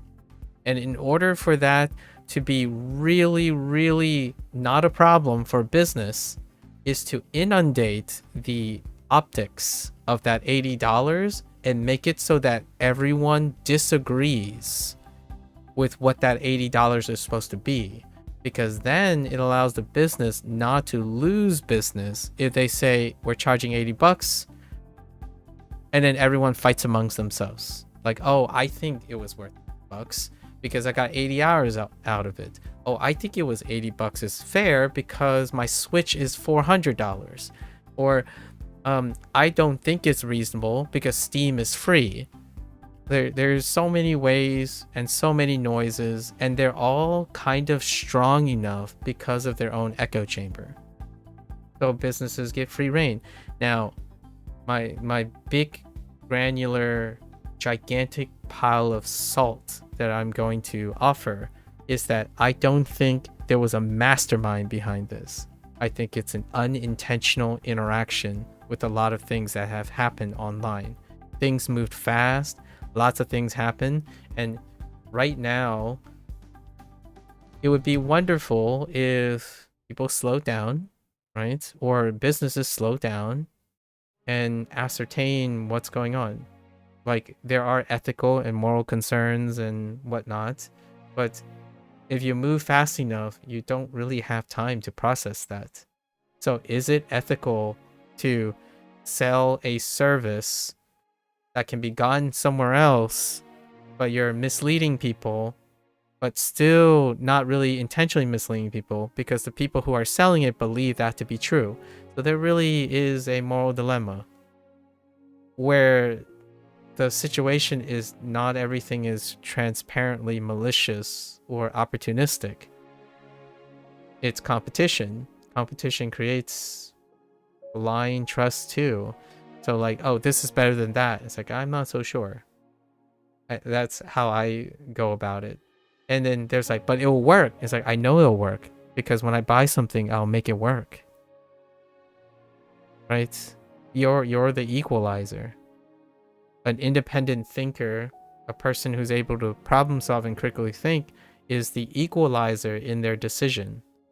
If you lose that agency, then yeah, you can totally spend $16,000 on 40 languages despite knowing that they have a Black Friday sale for $2,000. I can assure you there are probably people who bought the $16,000 even though they know it's $2,000, because if they don't buy it soon, they're going to fall behind. That's how gacha games work. I don't know if it was subtle or not, but that's how gacha games work, which is what I'm going to do this evening. We're going to talk about Persona 5 Phantom X. If you don't buy it now, you could, if you buy it early, you can save $14,000 in progress somehow. That's another thing. If you start with Anki, you can save your 2 years of Duolingo that Anki will replace. That's so absurd that you can know that. In what realm do someone have enough experiences to actually know that? Now, you could say, well, I know that for this and that reason. It's like, okay, then own your choices. Definitely own your choices. Understand that regret comes from the idea that fear that's instilled in you leads to. So if you can understand why you made a decision, it's good. You can choose to start with Anki. You can choose to start with Duolingo. Understanding what your choices are is part of the game. Having someone try to spell out why you need to make a decision and you have no input of your own, that to me is scary. And honestly, I think it's a bit negligent on the seller, not the consumer. I think, and again, it's not like they intend to do so. There is negligence, the idea of negligence. There's maliciousness and intentful misleading and opportunistic, abusing and neglect and manipulation, there's also there's also negligence, which is knowing something can happen, but you choose not to do anything about it. And that, to me, is a professional integrity situation. It's a professional responsibility. And those things like that, Bree, when you share that, that to me is professional negligence. Although, you know, people don't say anything about that, and here we are, we're paying, you know, like whatever price they asked for. I can't even begin to tell you about the GPU situation and the NAND situation and whatnot for PC parts. It's whatever price they ask. How do you go about gacha currency saving and spending? Long story short, I don't spend anything. Gacha currency savings and spending. I play gacha games to see what I can do without spending. That's why I like playing gacha games. It's actually the opposite of the intent of the design. It's a challenge. I challenge myself to be frugal when playing gacha games. That's my kick out of playing gacha games, by the way. I enjoy being restricted and being behind no matter what I do, because it encourages me to do more with what I have. The other question I could possibly answer when I said this was, have I ever spent money on gacha game? Yes, I have. I spent money before supporting the developers or challenging me. I'm not trying to say that they designed the game to challenge me, like they somehow knew that's their intent. I'm saying it's an interesting challenge that I use. So I play Hearthstone, which also has a gacha component technically. It's a digital collectible card game, right? And then I play Neverwinter, which is going to be tomorrow because Neverwinter had an update, and they use loot boxes still. I used to play Overwatch. League of Legends actually didn't really necessarily have a gacha component to some extent on the free-to-play side of things. They use point system, like play to pay kind of situation. Warframe is a good example of a play to pay model. I guess how I go about it is to do exactly not it, in the sense that I want to see how far my time goes as opposed to saving and spending. Because how I spend the currency savings that I'm spending is time. Time is the challenge. So gacha games help me challenge my time management skills. Like, how much is my time calculated based on gaining a specific proficiency or value from it? Because my time is far more precious than the virtual currency you gain in any way. My life time, you know, my life force and my mortality is the most expensive thing I have. So in a way, you could say, how do I go about gacha currency spending? My time. How do I manage my time? So right now, for Persona 5X, you spend 15 minutes a day. And then whenever I have to do something passively, maybe it'll go up to 30 minutes. There's a new mini game that's being introduced on this patch that has been introduced that I'm going to go over later in the day. But I do have to finish my HanziHero now. Yeah. I'll be keeping an eye on Bree for your sharing about discounts and stuff. I'll be keeping an eye more into Christmas on any deals for 2027's project. So right now, the value I will get is we're doing Boon Pro, and we're renewing our Duolingo subscription. So those are going to be two cost things, right? Because Duolingo doesn't have a lifetime thing, but Boom Pro does. So those are my investments for the end of the year. And some, you might be thinking, maybe you might be arguing, it's like, but you didn't stream any Duolingo lately.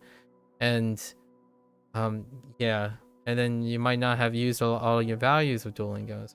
Yeah, that's true. However, I don't know if access to things is dependent on keeping an active subscription. So I'm more than willing to go for another year, because next year I do have to do Spanish, and we're gonna try to get French in there, and it'll be balancing the Duolingo accessibility and stuff, at least for the next half a year, because WaniKani and HanziHero will take a backseat at some point. You really wish daily gacha game stuff was more fun?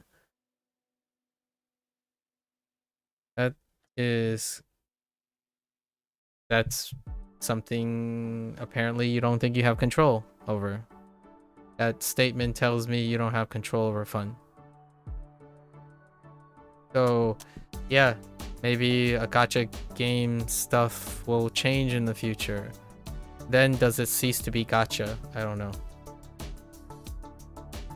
Because there are games that aren't gacha that I would like to think is more fun, but I think your statement says that the gacha game stuff is gacha game stuff. It's game stuff with gacha. So the gacha part is probably not fun to you. But the game stuff, the daily game stuff, that exists in many different types of games. For the record, this discussion happens non-stop with gacha games. Like the part where people say the fun part is the gacha game is fun for being a game, to me, for being a game, but the part that makes it unfun is knowing that the gacha exists.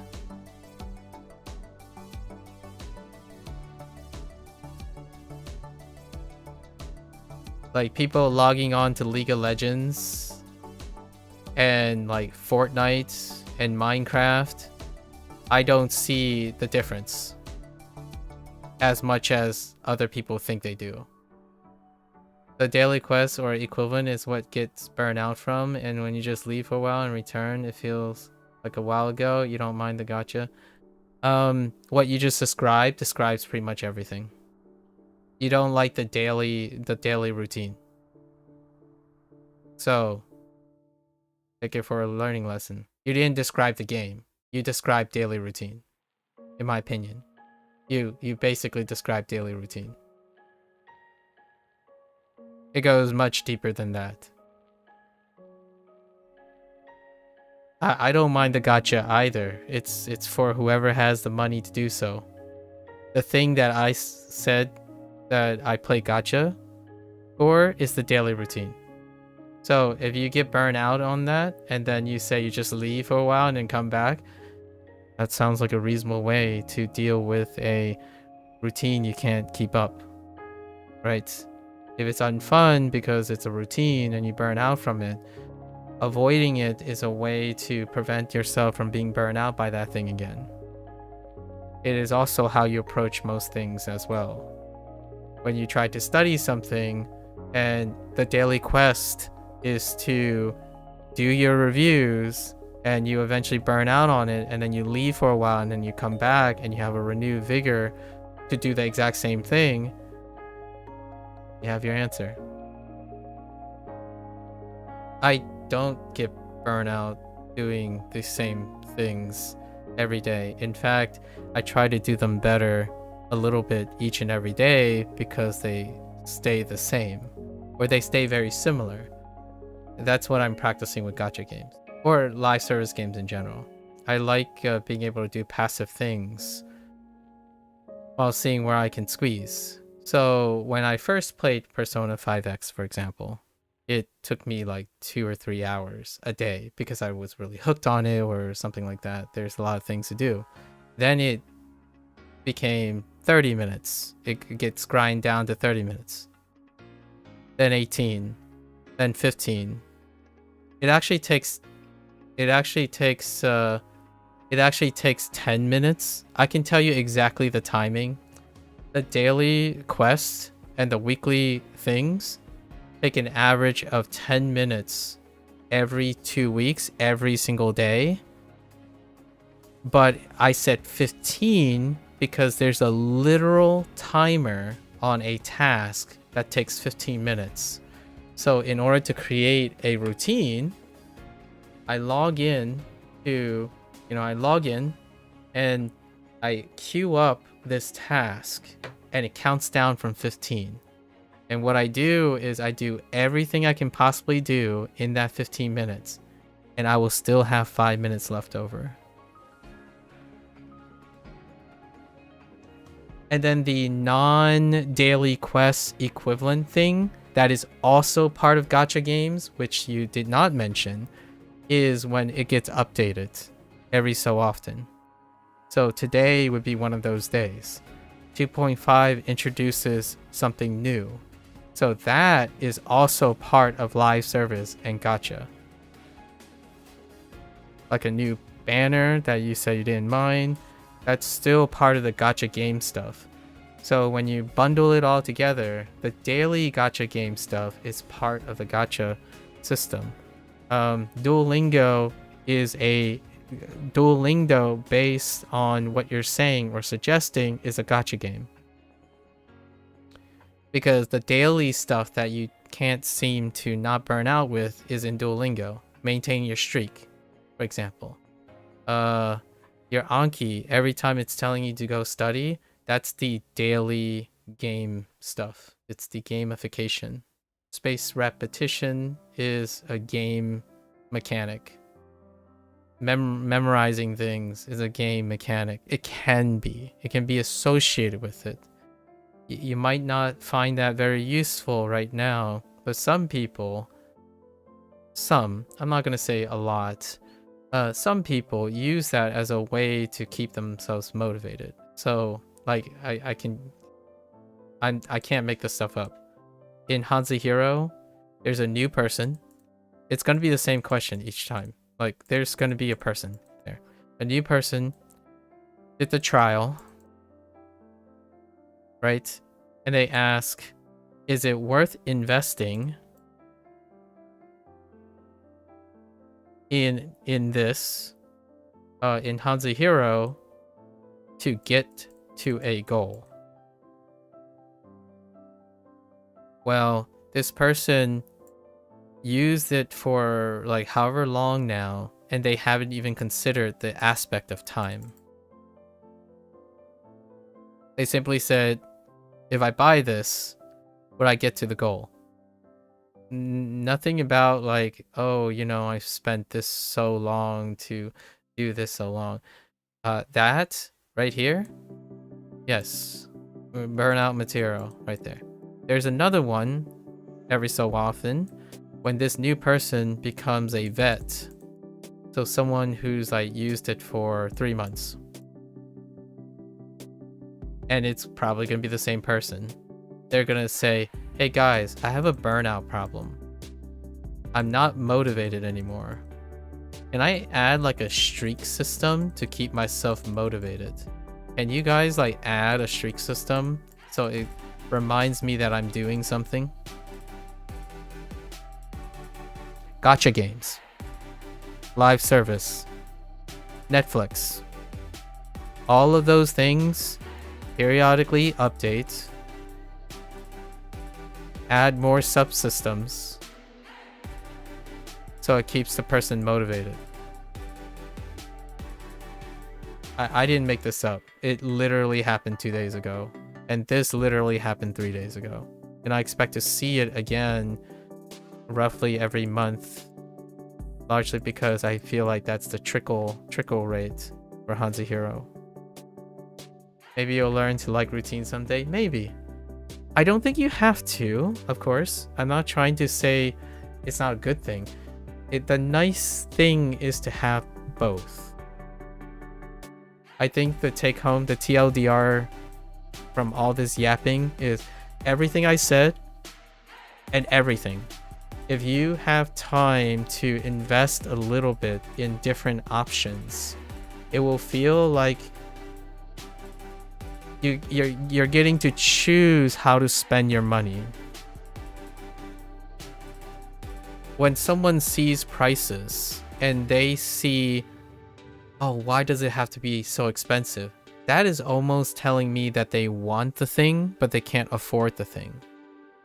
And by want, it really means you can shove that person and convince them that they need it, and you'll get your money. When I see someone say, oh, hey, do you want to do this? And I'm like, I don't have to. Do you want me to do this? Because I have time. I can choose to like engage with you because I know many ways we can do it. But if you really like this thing, let's do it together. The difference is I have something to gain voluntarily, not something I have to do. And the other person, unfortunately, I often don't feel like they have a choice in the matter. They have already committed that there's only one way to enjoy the thing. Here's a slightly different but probably common question for me. Would you suggest using Hanzi as a trial for you? Or more so, what do you have to say about positive and negative about it for me? Positive thing? No time limit.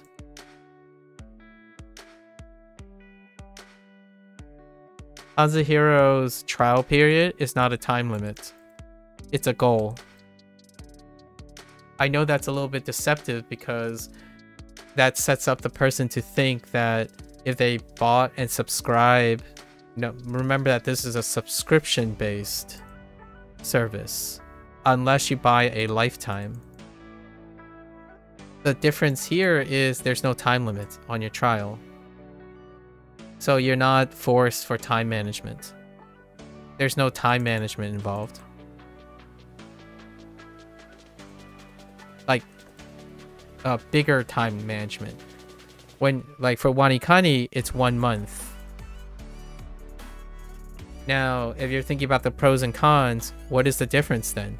This means that you never are committed. You don't have to commit time.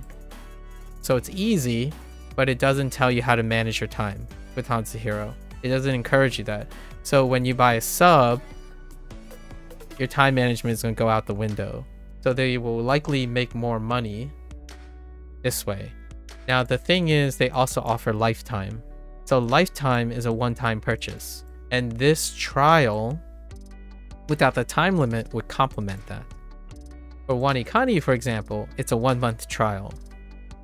That means you will have a mindset of thinking about subbing, despite them having a lifetime purchase. So I think when it comes to pros and cons, this would probably be the biggest for HanziHero. There's no time limit for the trial period. It's up to a certain point. You basically, I think it's roughly approximately 100 characters. The first 100 characters. I sort of wish it was pay by how much you do instead of pay by month. If it was paid by how much you do, I think, so when you're talking about, it's pay as you go, the pay as you go system used to be quite popular. Now it's pay per subscription, right? Per subscription. And then you have one-time payments. So the subscription, the pay by subscription it's the middle ground between pay as you go and one-time payment. The pay as you go system, right? Pay by how much you do instead, post trial, right? Usually the people now, customers like you, would not pay back to allow the business to go forward. Because in my opinion, if I were to start a business using pay as you go, this would involve the good faith of the consumer. And on the internet, most things right now are objective. So that business, you find rare businesses. These businesses do exist. There are very exceptional businesses that operate on the good faith of the consumer first. A great example would be a content creator that already built a community. Lots of their services are often pay as you go. There's a commitment to offering something, and then there's others. Money back guarantee. It's not quite the same as pay as you go, but it's more like satisfaction, right? Satisfaction guarantee. So you're still forking technically a pledge for money, but that money transaction hasn't happened yet. So there are quite a few businesses, and in the United States, it's like a common practice for a limited period, usually a month's period by default. Those are businesses that would have the good faith of the consumer as a faith in their product.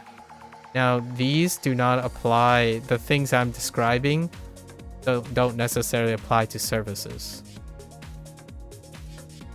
Services are not maintained on the online with this. So if you're going to pay as you go, it also means that the business is at the mercy of your comments. And what I mean by that is, if you sort of wish that you're going to pay as how much you do instead of paying by the month, if you don't do a lot, then they're investing in your commentary. So if you pay, what is the outcome a lot of times? I don't think it's worth, like, what I mean is, from a business standpoint, there's not a lot to gain for business where a consumer is not committed to the product that they're buying. So oftentimes when you pay and you only did one lesson, and then say you pay for that one lesson, what are you gonna go and spread about the product? You're probably gonna say like, hey, you know, this product, it kind of just sucked. I just did like one thing, and it kind of sucks. You hurt the business even though you're having a fair price for the business. The internet, in my opinion, doesn't perpetuate that. If you want to know what's a great example of pay as you go, where they have a different system, all the free-to-play content online, like, even if it's free, look at the customer comments. There's often goodwill for free. You mainly say it's sort of preferred because you suck at time management and commitment. Then you go and buy something that doesn't have time commitment. I know that you're referring to HanziHero in this case. There is a choice for no time commitment, but it also means that you need commitment yourself. So like, if you suck at time commitment, and you're avoiding working on time commitment, a product that is designed without time commitment is probably it. And in terms of HanziHero, the answer would be, it's just a different commitment. It is. And you have to see it that way, right? So, a product without time commitment is HanziHero with a lifetime subscription.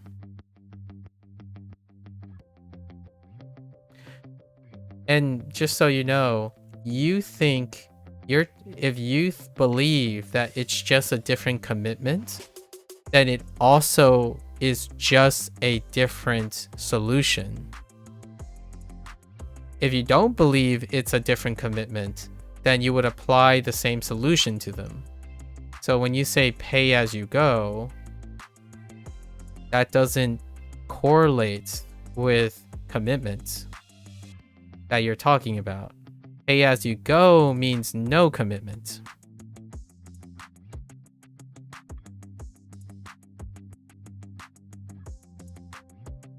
And what you want is commitment with no commitment.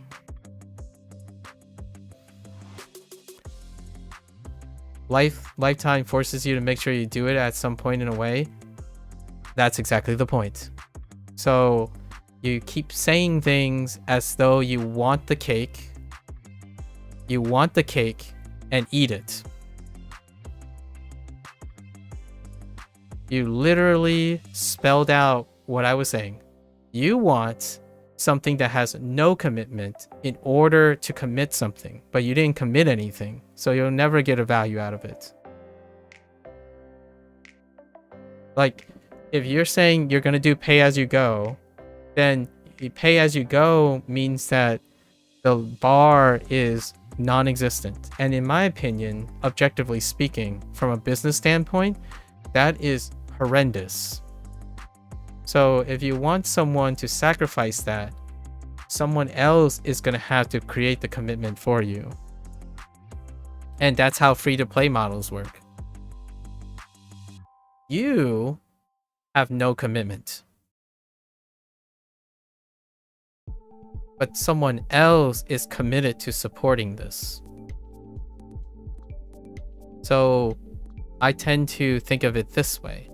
When I'm playing Persona 5 The Phantom X, when I'm using Duolingo for free, someone else is paying for the commitment. So then I have to create the commitment myself.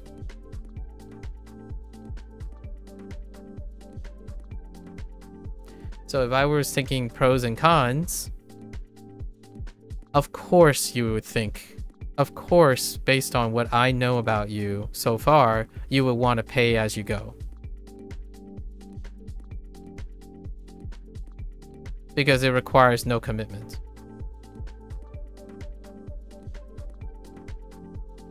When you play a free-to-play game, some of the defenders of free-to-play games, like the defenders, their argument is that there's no commitment. So if it's a bad game, it's okay because there's no commitment. If it's a good game, then it's a bonus. And then the rest, it's a mediocre game.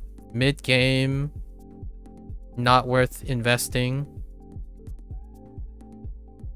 So when you're asking something like HanziHero to use a pay-as-you-go model, this is what they're getting. At least for now. Maybe the world will change in the future. So this is what they're getting. They're always going to get mid and low. There is rarely ever a free-to-play model thing with no commitment. And you only pay when you choose to pay. This is the closest thing to like pay as you go. You play it long enough. You play it long enough until the people convince you to spend money on it. By the way, most gacha games are also free-to-play games now. So, what do their reviews look like? Nearly all of them start off below average. And someday, if they're good, we're talking about like 90% of these games, below average.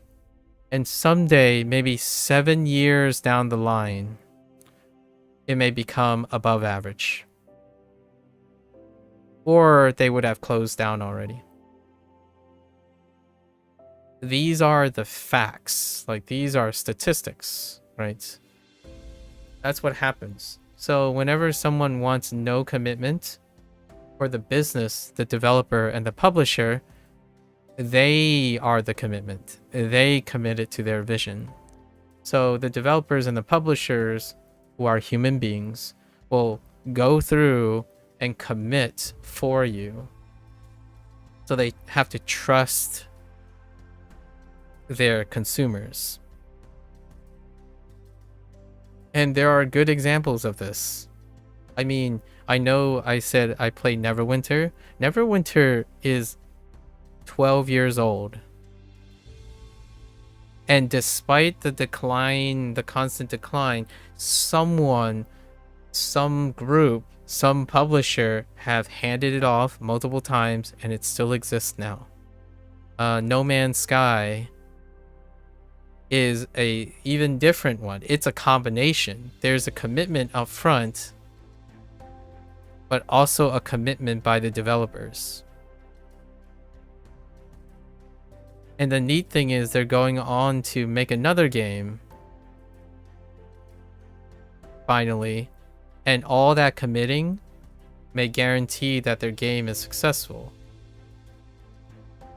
So oftentimes the model that ends up working most consistently is a mutual commitment, which it's like looking for a diamond in the rough situation, because it wouldn't become a diamond without the mutual commitment of both sides. Yeah, it's not good for business, but you can find them. This isn't it though. This isn't it. I bought it. I bought the lifetime subscription. I actually bought lifetime subscriptions from WaniKani and HanziHero. I've already disclosed most of my decision making on day ones of most things. I've already described what my commitments are, and that money for the lifetime is the weakest part of my decision making. There are so many other things that I'm already committed to before I started this. Money was disclosed because I want people to know that what's most important to them is the least important to me. I invest in my future, what I can do with the commitments I made. I don't usually... Now, hear me out. If you're saying, well, you don't have the money to do so, you can use Anki. It has no commitments, which is what most people do. Free stuff has no commitment. How does that impact your success with the free stuff? That's entirely up to you. It's free. It requires no commitments. So if you're using Anki and you're wondering like, well, I just don't feel like it here and there, I don't like to do anything, one source of commitment is financial. Unless you have other forms of ways to commit yourself, right? I could use Anki too. It would look very different from the average person who uses Anki, who sees it as a no commitment. When I say I'm going to use Anki, I'm already committed in a way that doesn't really necessarily mean just the time and just the money. It's all of it. All of those things forces commitment, right? Unfortunately, hear me out. In this case, I'm a little disappointed that the developers are not committed to keeping HanziHero updated. So there is a pros and cons situation of which I don't have control over. It's been more than 6 months since the last update to HanziHero. WaniKani gets an update every week now. They've actually accelerated and cranked up their development thing. It's by sheer coincidence. But WaniKani now does weekly updates, and that's amazing. Persona 5 Phantom X does updates every 2 weeks. In fact, the tasks, the daily stuff that you mentioned and the weekly stuff, they get updated on a weekly basis. So despite it being boring and possibly routine and whatnot, the idea is that they still update the things. That's a commitment they have given. Reason you're hesitant over CN on Anki, the same was as for Japanese, is the lack of pronunciation samples, as you're not near as familiar with CN audio versus Japanese, which is an issue for Japanese for you. Well, Anki was not, you're supposed to collect that. Like Anki has, if that's your commitment problem for CN audio and Japanese audio, Anki is not responsible for that. And HanziHero is synthetic audio, so you're not going to solve that problem. What you're looking for is something entirely different that has a different sort of commitment. If you want a limitless supply of audio samples, you have to make a friend who actually speaks that language, probably. That also requires a form of commitment. There's a different commitment for Anki that isn't related to Anki, and that's collecting the audio samples yourself. You didn't pay for Anki, so they don't have to provide that. It works both ways. The argument works both ways. So if you don't want to pay for something, and people don't want to pay for something, then it doesn't exist. It goes back to Bree's example. If there are a bunch of people who is willing to pay $16,000 to get comprehensive audio samples in order for people to commit, there might be room for that. But as far as I know, language learners believe and feel self-entitled to the freeness of, no, like Anki isn't responsible and you don't have an issue with no Japanese is what you're saying. You just would need a way to get CN audio to the point where you're familiar, in which then don't bring up Anki.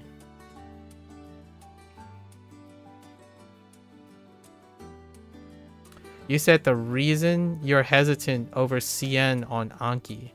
You mean the reason you're hesitant over CN is that you don't have enough audio sufficiency. It doesn't have anything about lacking. Like Anki, why is Anki in the discussion?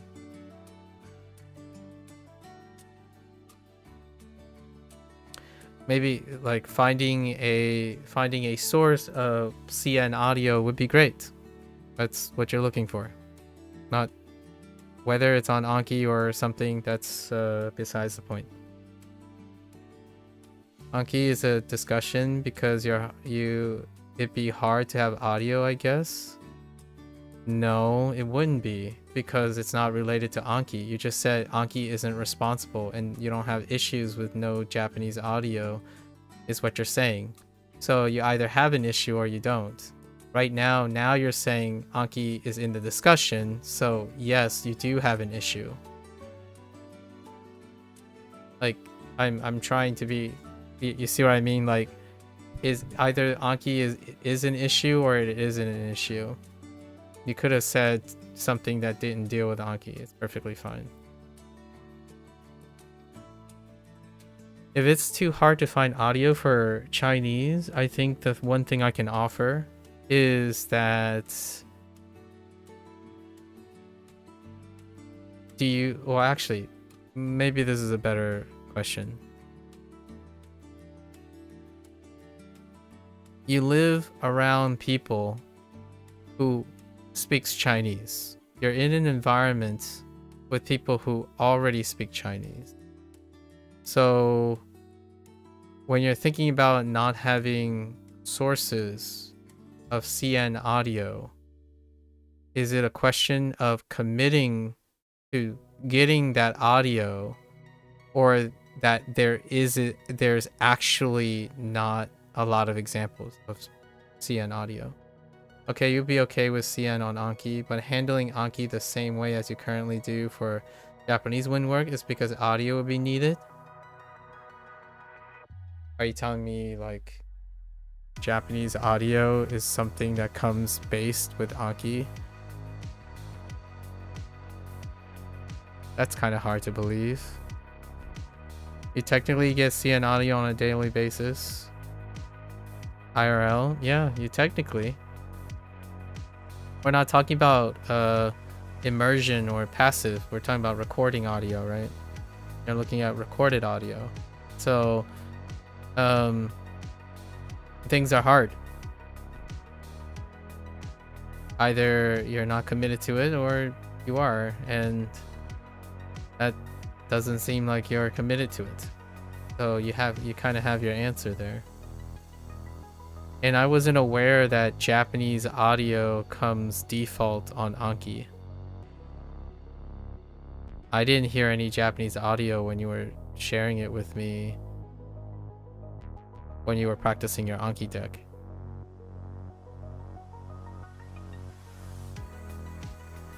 It's not default on Anki. Okay, so then how is it that your decision is based on you just don't need it as much as you would for CN, but you don't need anything you haven't done? Like, you don't use Anki for Japanese audio. So your decision for Chinese audio is that you need audio that you haven't done for Japanese. So your argument is you can't use CN on Anki because you don't like Japanese, because you don't need audio for Japanese on Anki, but you don't use audio anyways with Japanese on Anki. Yeah, you don't use Anki for audio, but for Chinese you would really want audio because you don't know the sounds much. You don't know the sounds for Japanese either on Anki.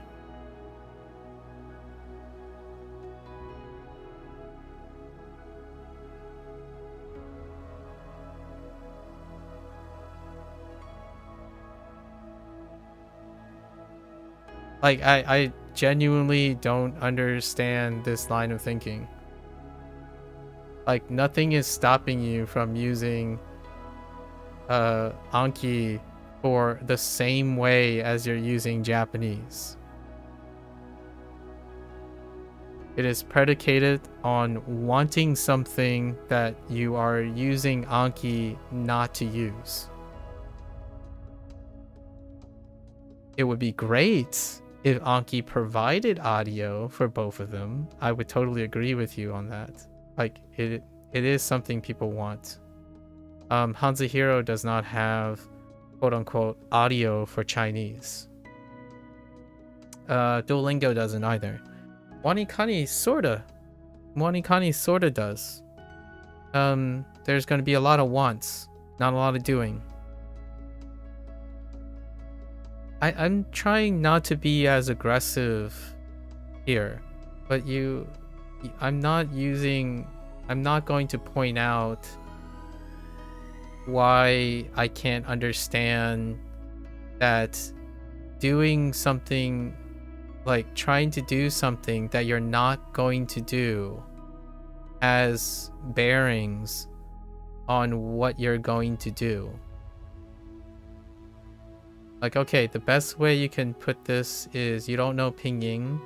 If I did, you still have a low amount of knowledge about the language sound itself, if that makes sense. No, you don't.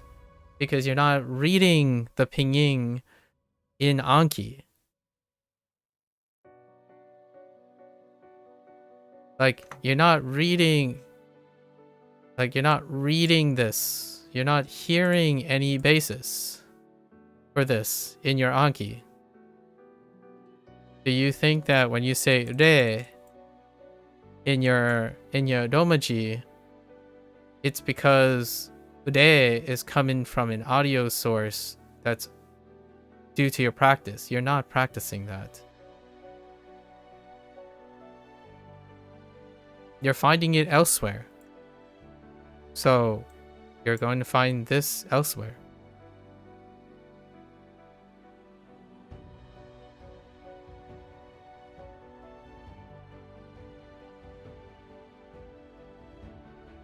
You really don't know how to explain what you're trying to do. I know what you're trying to do. And I'm telling you a different perspective that involves actually trying to think about how you solve the problem. If you keep saying that other people don't understand you and you don't want to explain it, then that's fine. That's on you. Constantly saying that assuming other people don't understand what you're trying to say is not trying to understand what they're trying to say. That's very different. So don't use Anki for Chinese. Don't use anything without audio for Chinese until you find audio.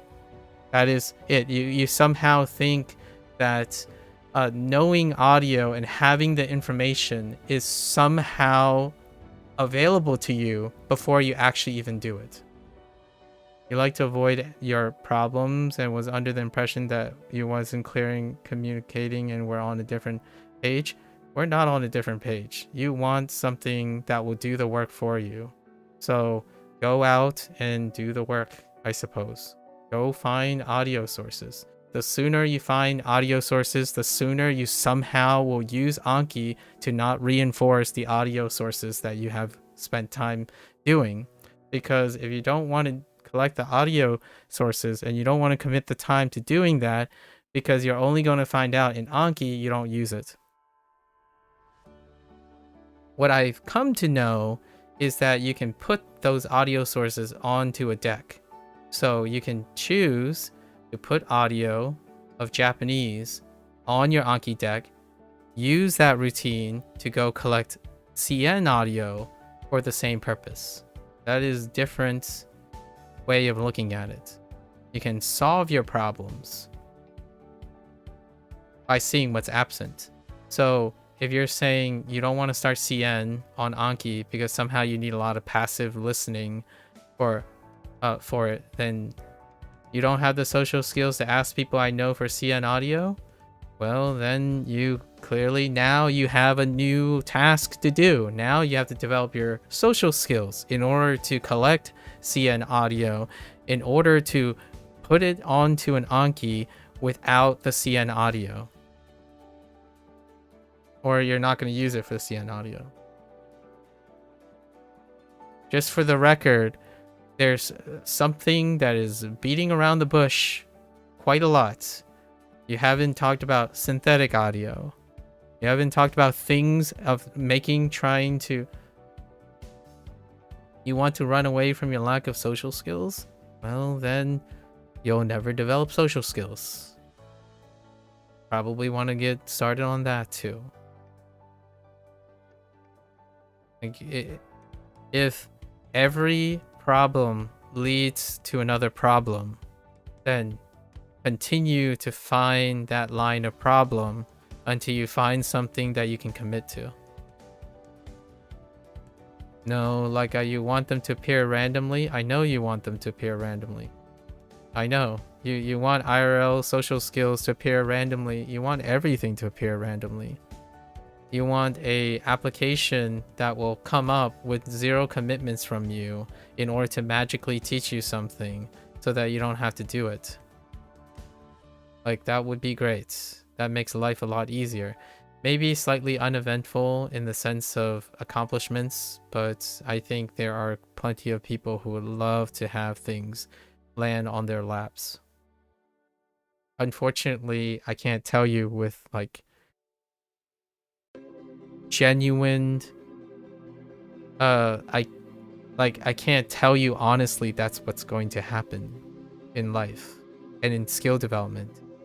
In fact, I would tell you it's the opposite. If I had to wager, what's the point of commitment? What's the point of doing something when you don't want to do it? It's a part that you and I, this is the part that you and I do not resonate with.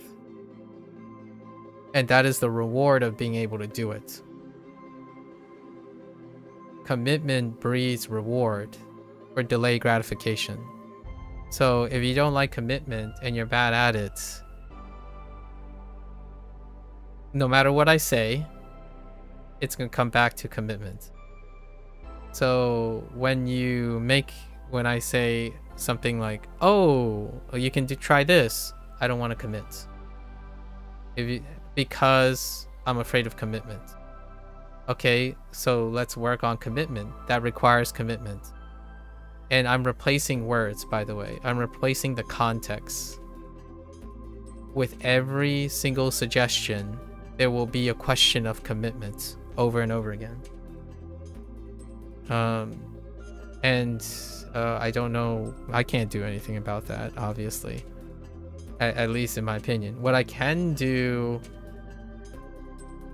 to coincidentally appear randomly is one day I might do something And by sheer coincidence, it's the thing that interests you enough to create a commitment. So when you ask me about HanziHero and you ask me what the pros and cons about HanziHero, you've already have your answer. The answer is no, because you're afraid of commitment. So we move on, right? Unfortunately, it's going to be another year and a half, or like not a year and a half. It's going to be another like 8 months before I do something else that's different. So maybe then that would happen upon it. The alternative is maybe go around and look at other people and see if it randomly helps you and inspires you to form commitments. I am going to step back and tell you that while I'm saying all of these things and pointing out all these associations, I'm not here to convince you to do anything. I think that's inappropriate. So I can tell you what I have done and answer your questions to the best of my ability, and that's probably as far as it goes. Like, no amount of conceptual understanding or explainers would substitute for experience. Commitment is beautiful. Like, I can try to tell you what I think about commitment. Maybe a few things to kind of ground what commitment is. I can tell you what I get out of commitment, so then you don't have to feel like you're being attacked. I don't have to comment about you. My commitments, pros and cons. Pros and cons of commitment. Con, takes a lot of time. Takes a lot of time. Progress is slow. Progress is slower. Problems come up.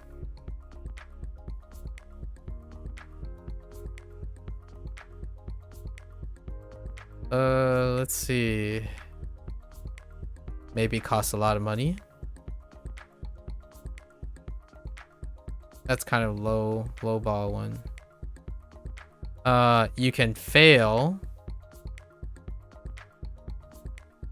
It could end up being not worth. I'm trying to think of all the like empathetic things that I've collected over the internet. What are the cons? I'm starting with cons because that's kind of how most people talk about commitment online. They start with the cons and then they look at the pros. So I'm trying to make this a little bit more approachable. It's hard. My life did not prepare me for this. Actually, I'm just gonna write preparedness. You're never going to be prepared. No one's prepared for commitment. Not prepared. It's not predictable.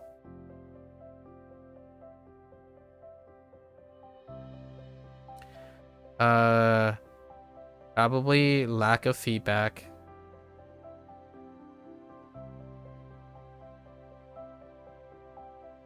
So now I'm gonna write, okay, try to say why commitment is worth it for you. Well, again, I already addressed worth. The con is it's never going to be worth.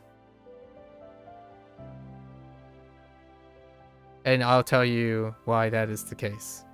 To me. So pros, it takes a lot of time. You get a lot of practice. Progress is slower. Journey, not the destination. Problems come up all the time. Learning. Costs a lot of money. It's small money over time.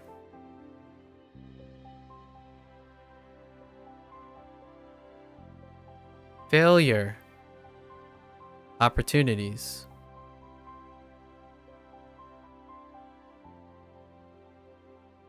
Not worth.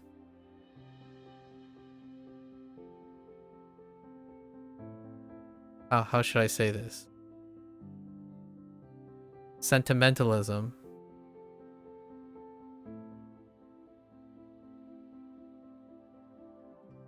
Hard.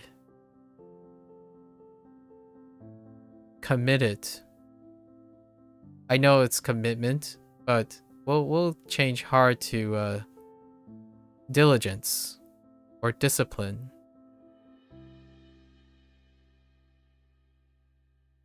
Not prepared. Adaptive. Not predictable. Consistency. Lack of feedback. Self-evaluation.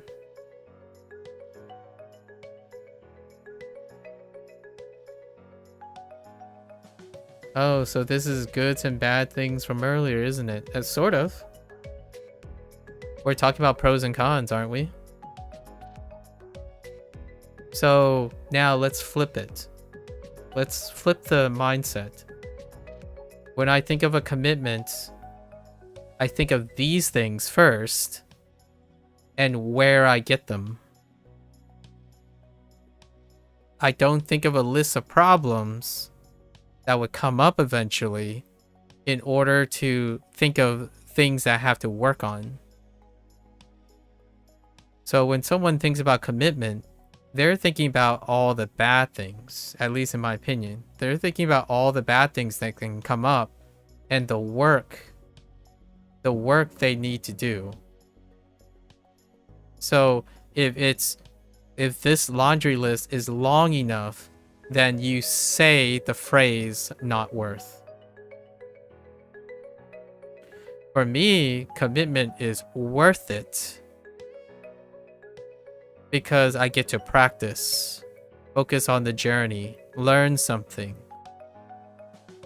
I get to spread it out as much as I can to spend and invest over time. I learn how to spend less and less over time than spending a lot in one go, right?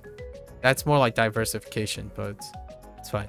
I get a lot of opportunities because I'm committed to something. I will develop sentimentalism because I get attached to the things I spend a lot of effort in.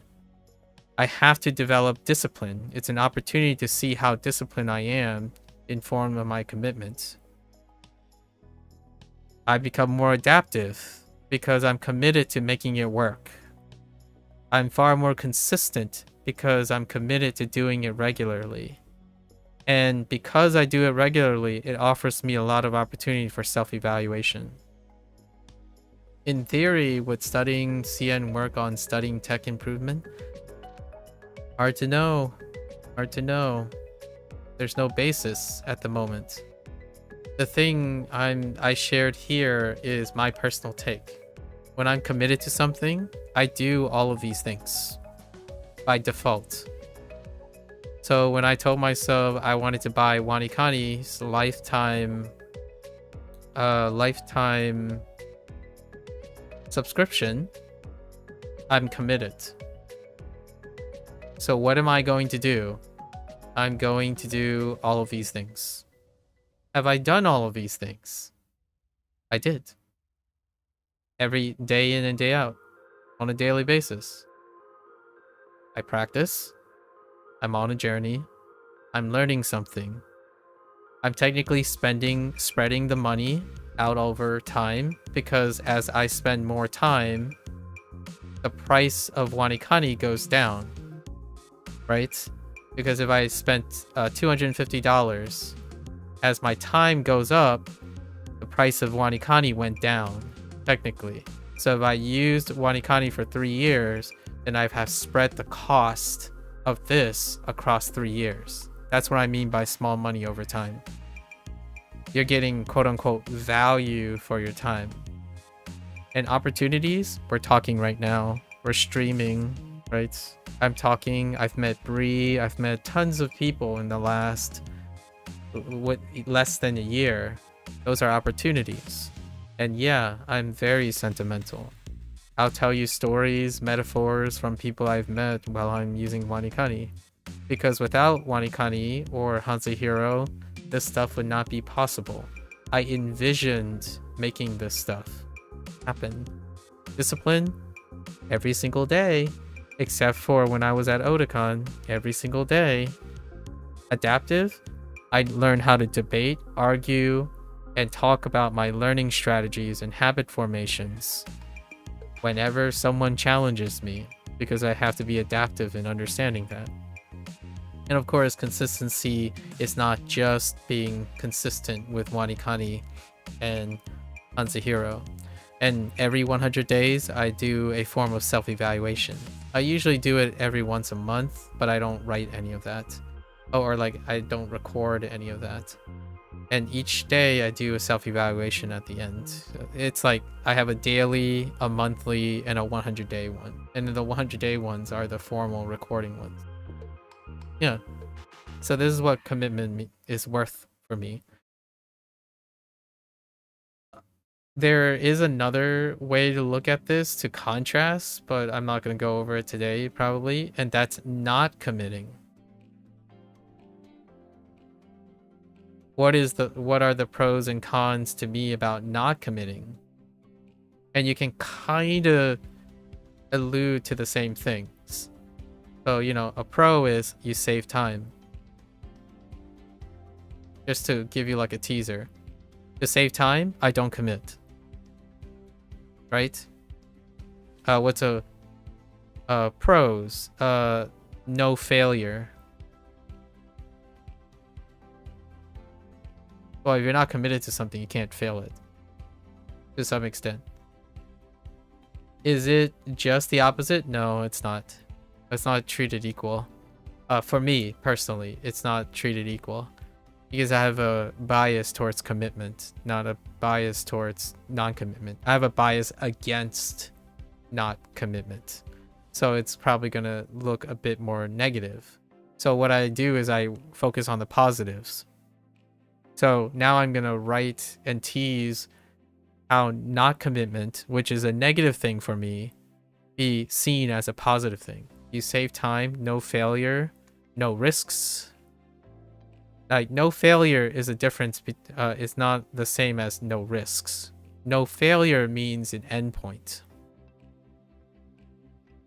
No risk is probability.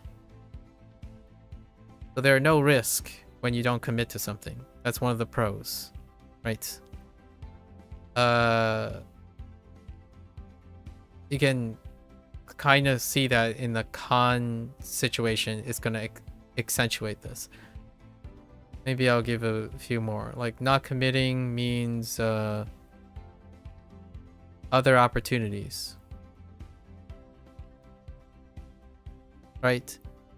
More interesting option, like other opportunities meaning more interesting options. That means if I don't commit to this particular thing, it means something else was better. Like I did something else. There's other things competing with it. So I don't use up my time.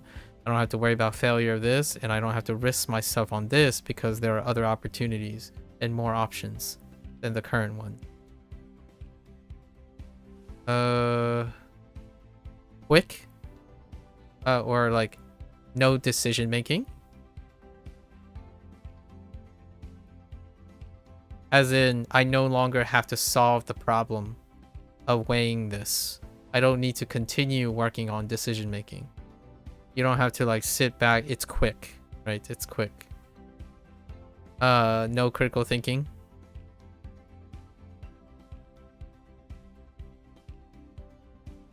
It's not that deep, right? It's not that deep. You think you get where you want to be more so with consistency? You think you get where you want to be with more consistency? Do I think? I think for me, what I'm trying to illustrate here is that you are more likely to have solutions to problems possibly no one can solve. Like no one outside yourself can solve if you're encouraged to do more than you currently are doing.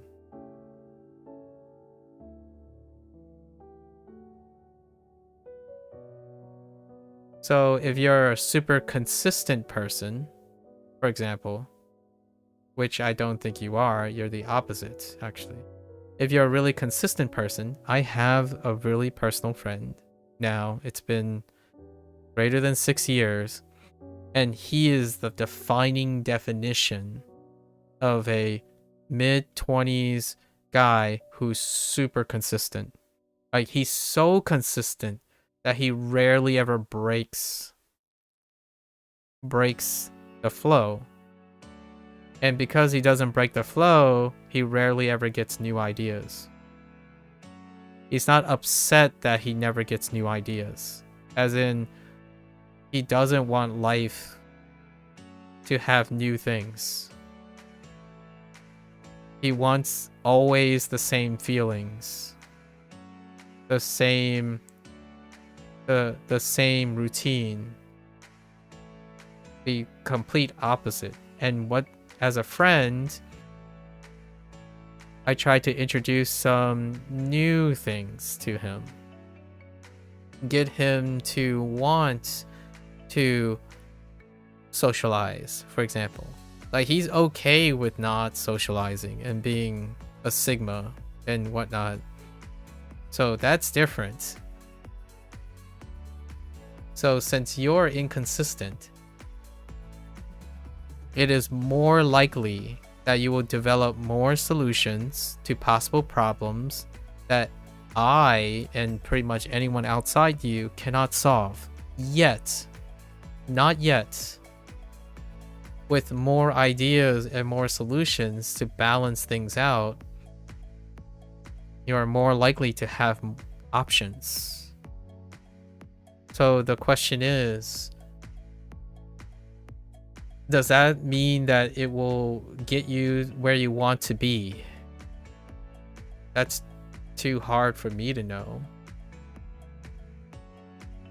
The odds are better if the current thing you're doing is not good enough. Right? If the current thing that's not good enough, then something has to be added or taken away. Something has to change. And if I'm willing to bet something, it's not the current thing you're doing. Likely. It's unlikely. Sorry, I'm doing like a negative positive thing. It's unlikely to be the thing you're currently doing. If you're on a downward spiral and you're slowly digressing, you know, you're feeling down and further down, it is unlikely to be the thing that already exists. So for me, it can be anything. It's anything that is outside of what you're doing currently in order to encourage the person. It took me probably like 4 years to maybe reach a connection with this person to do something that is outside his comfort zone.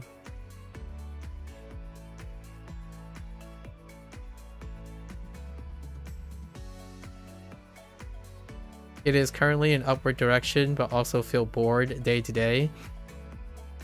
That's great. Upward direction is great. I hope it continues to be an upward direction. That's awesome. One problem at a time, you know? When you say it feels bored day to day, upward direction still, right? Until it stops being upward direction, you can have time to work on that boredom. Or like, it will give you more and more opportunities over time. Upward direction is where we're going. I hope that it also happens to Bree, because Bree, like day in and day out, when I'm talking to Bree, it feels like it's a slight downward. And we're hoping we can like go a little bit upward.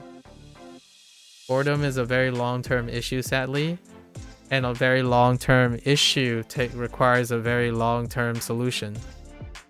It would be ironic and very paradoxical, almost oxymoronic, to think that you just said it's a very long-term issue and you're expecting it to be fixed overnight.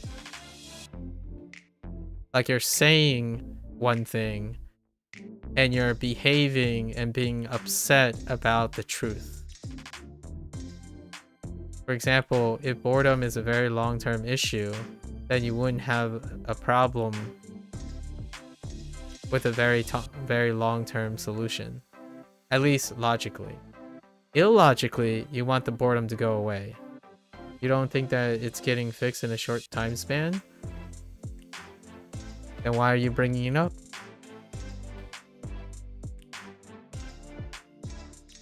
Is that supposed to be an excuse? That is a very long-term issue? Like, I agree. Boredom is a very long-term issue.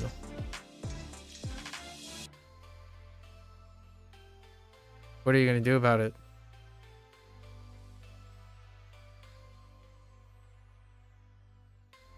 Boredom fixing probably requires commitment. Okay. That's a excellent... Yeah, that's an excellent way to look at it. I'm not sure if boredom needs fixing, but I don't want to be pedantic here. I think we'll talk about that in the future. It's probably going to happen in the future. Maybe like 10 years down the line. I mean, if I'm still alive. Like 5 years down the line, there's probably you'll probably encounter let yourself be bored.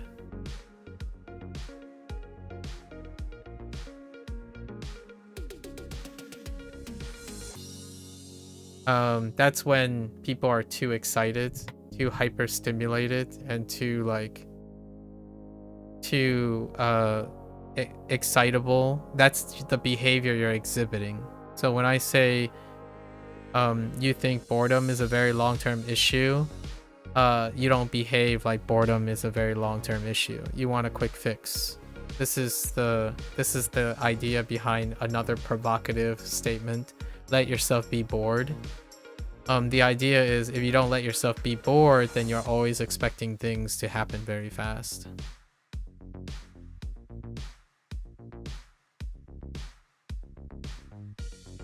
That's that's a future topic. This is where hyperstimulation, the consequence of hyperstimulation. You can conceive, just as a teaser, you can conceive things taking a long time, but your behavior, because of conditioning, makes you anticipate things to be fast. I kind of saw like I'm in the middle of like half an essay by someone who talk about this as their like idea, their conceptual idea of how to help with or combating hyperstimulation, which is the idea of letting yourself be bored. But how can you let yourself be bored without being detrimental?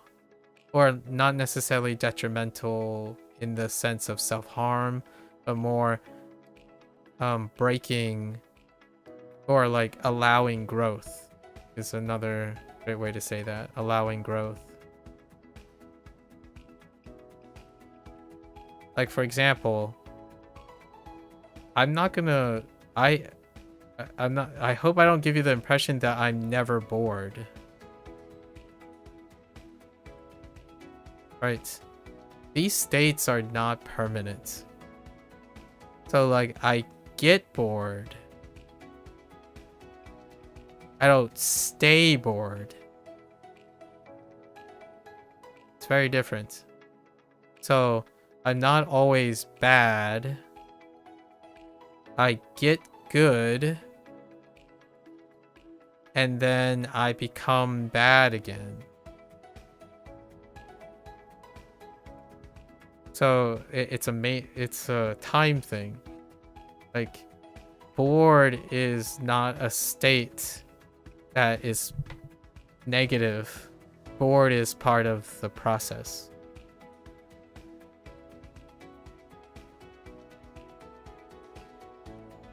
I'm not saying this is something you should be concerned about, because you don't have this yet. You do not have the luxury of getting bored. Largely, in my opinion, you're probably going to say something like, well, you don't get bored because you never know how to get excited in the first place. It's like, yeah, I agree with you. Because if you're chronically bored, that's a different story. That's depression. The thing, if you're not paying attention to what I'm saying, is that bored is temporary, not permanent. It doesn't have to be permanent and temporary, and it doesn't have to be viewed as a state in which you avoid doing. You want a quick fix because you're bored of the boredom and suck at commitment, but that's unrealistic. Yeah, you like getting bored would be okay, but you don't like almost all of every day feeling boring to you. Yeah. Meditating would be a great example of trying to get someone to be bored and clairvoyant while finding value in it. I don't meditate to this day. I actually do something else, but some people could call it meditating. Like, I would spend 5 or 10 seconds before doing something to actualize what I'm gonna visualize what I'm gonna do in the next like 5 minutes or something. That's kind of like meditating.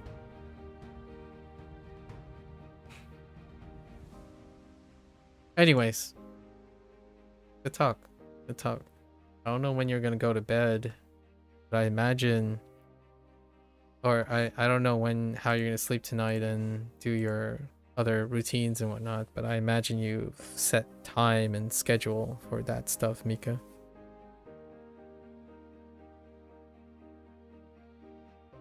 I'm talking about your entire day, not just what time it is now. Alright, so this doesn't have any sample examples, so we don't have vocabulary for them. Let's see.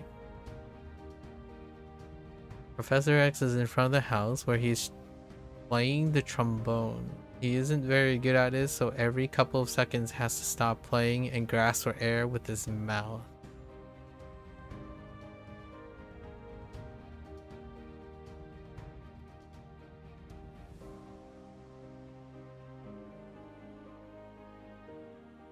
That's not very great. Wait, is this a name of a place? It's probably a name of a place. Or a region. Gasp. You did already schedule as you said you would, although quite roughly, as you're not really feeling like thinking about it in detail, since Wednesday are uninteresting usually, and there'll be many repeat points. All right, ... it is.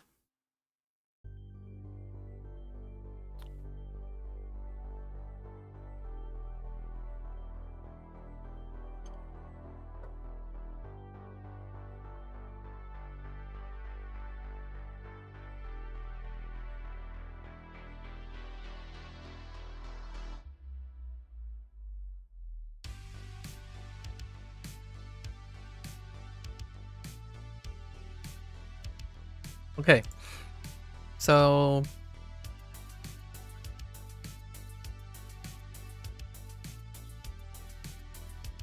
fair enough. Professor X. I'm gonna say, so Professor X is in front of his house, right?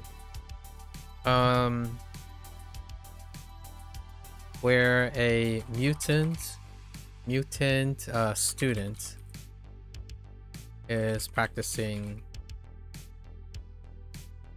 trombone. he noticed the student gasping for air with his mouth and went over to help with breath control.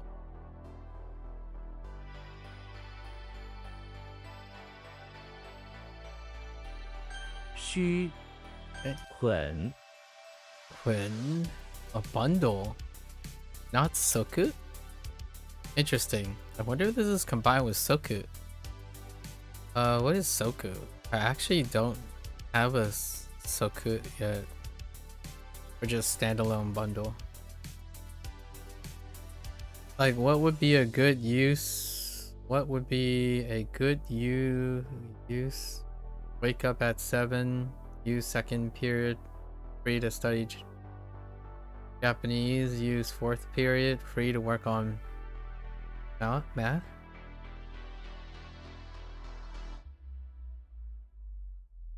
Any of them.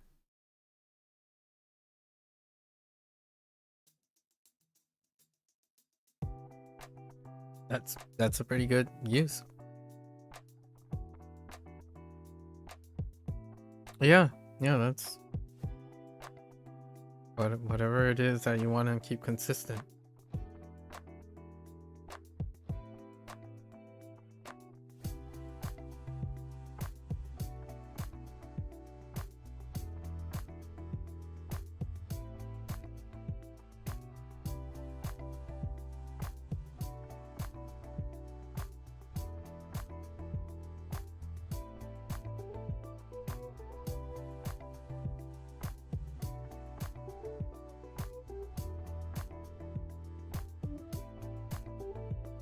Honestly, I'm like, whatever information you find that you repeat too much is up to you.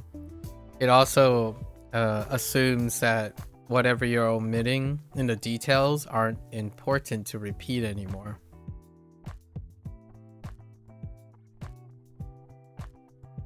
So being able to know that that's what you're doing.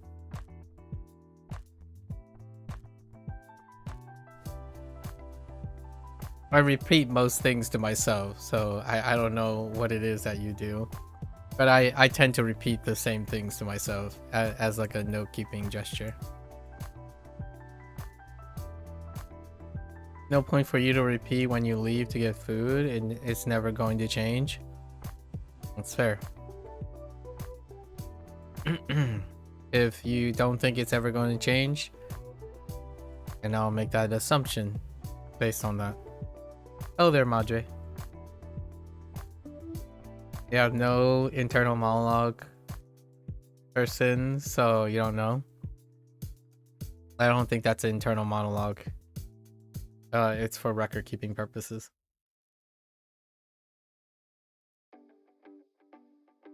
I wasn't talking about internal monologue.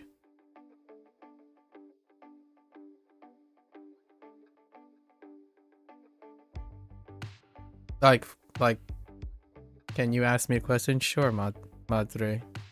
Sure. What's up?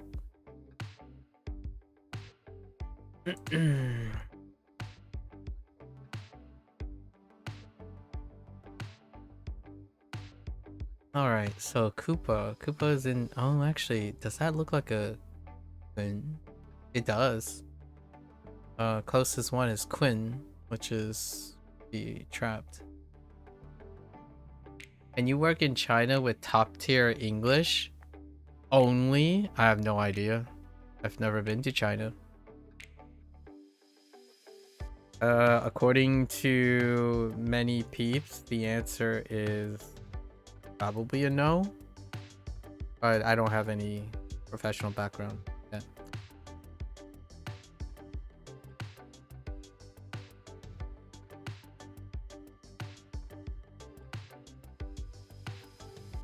One thing that is a little concerning is, from that question, is I don't know what top tier English is either.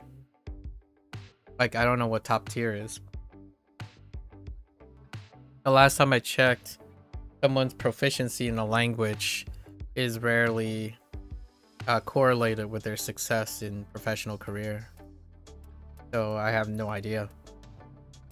It would be interesting to hear someone's perspective on what is top tier English.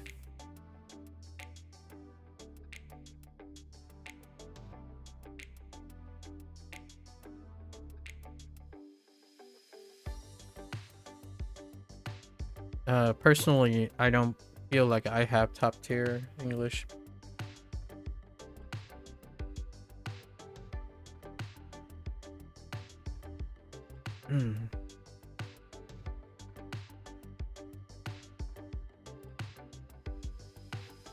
Koopa is in the basement of the infirmary, where he finds a strange tree. I don't think we're gonna be able to do tree and fingers and mouth. Okay, what about Koopa's mouth? So Koopa is in a basement and infirmary. Oh, we could make it as a... True, it's mostly from what part of the world you come from. It's different standards everywhere. Yeah. Yeah. Hear me out. It looks like a present, like a gift, and bundles are usually for gifts anyways.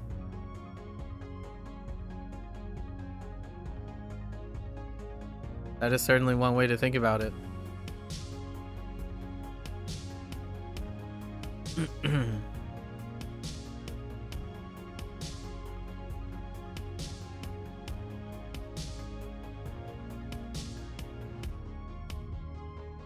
So what do you think when this is there?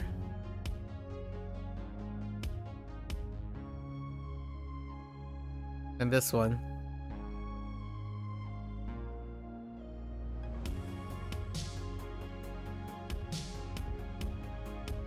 And this one?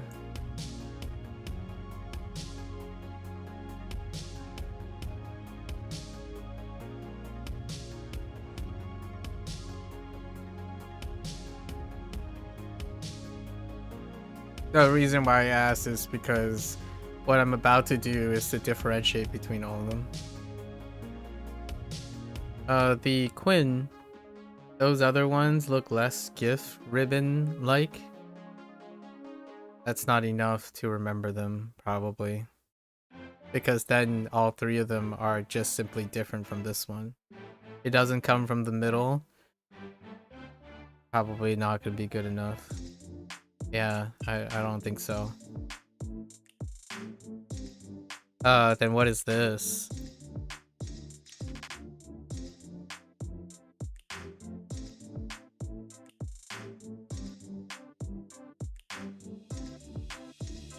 By the way, this is how I remember what this is.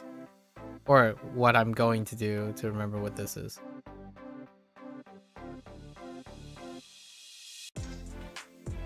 It has no sled. That's probably not going to be enough.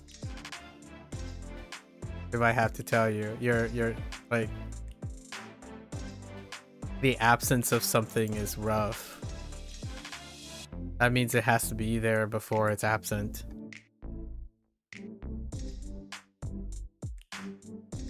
Like something like this, for example. Versus something like this.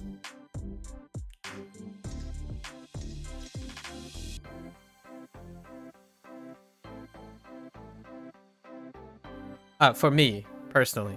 Not for you. I'm saying that's probably not gonna be enough for me. Absence of something is very important. You try to do. The reason why I'm sharing this is it'll be interesting to see what happens when you learn something where there's an absence of something versus an existence of something. For myself, everything is existing. So I tackle everything of existence. So instead of looking at it in a way that it doesn't look like something or does look like something, I just describe the thing.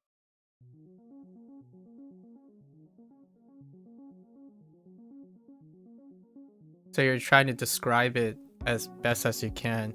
with its existence.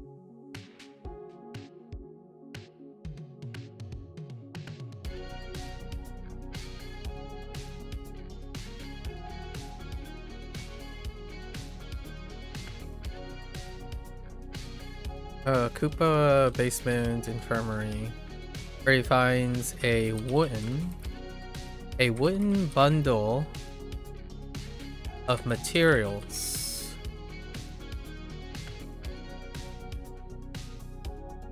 Let's see, like a wooden bundle of special medical equipment.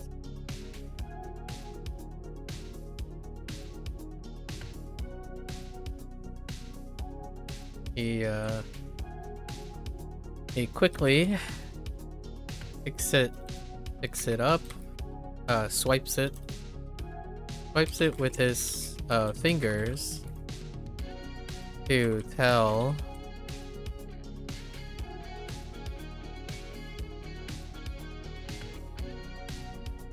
to inform or tell Bowser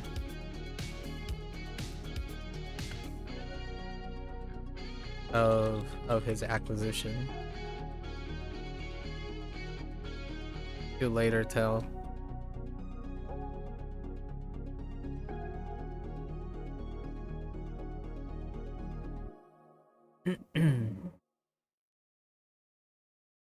you thought like it's something cutting into the ice though to fix the issue.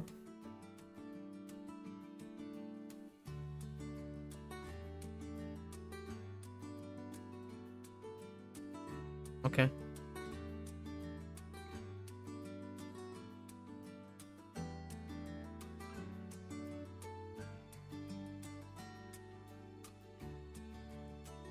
So both of those are still water, right? If you think this is easy, then you're going to... I hope you continue to try to do that for everything else. It hasn't happened yet, but what you're doing is part of the consistency part that I hope that one day becomes very apparent.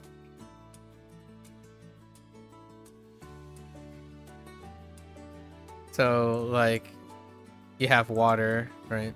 You have water. And the relationship between water and ice in Japanese. Oh, no. This is good. This is a good thing. Like, what I mean is, I think this is useful. Like, what you're doing is very useful here. It's not what you're doing for other things. What you're doing for other things is the opposite of it.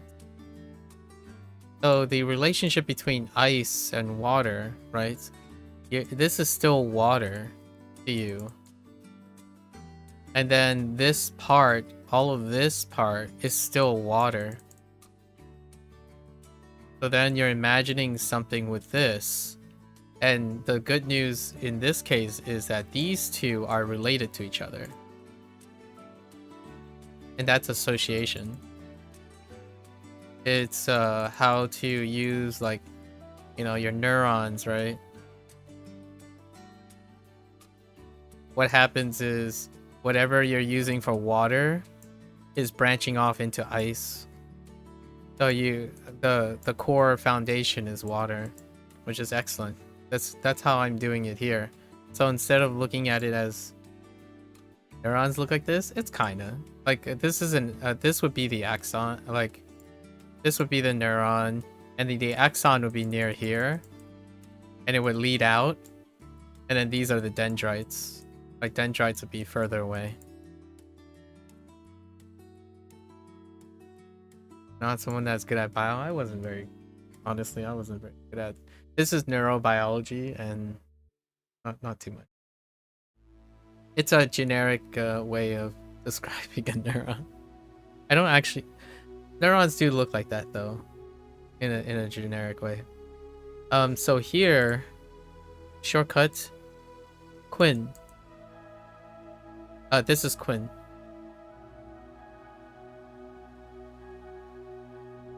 And I'm making Quinn kind of reminded me of Quinn versus Quinn. This one doesn't carry, so it does not carry any sound. It rarely carries a sound. This part carries a lot of sound. So we're gonna do that. And oh, and it's not wooden actually. Oh no, it is wind. Yeah, there's wind.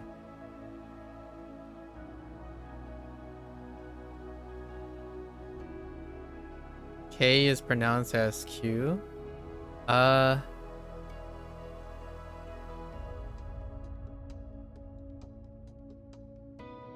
Is it? Let me see. Ooh.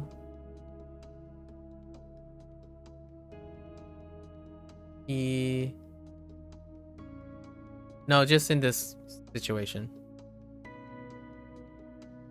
So ku is cool.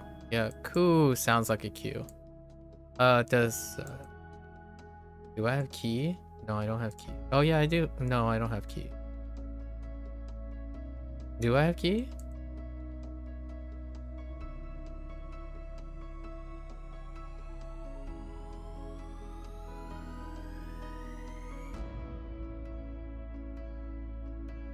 K.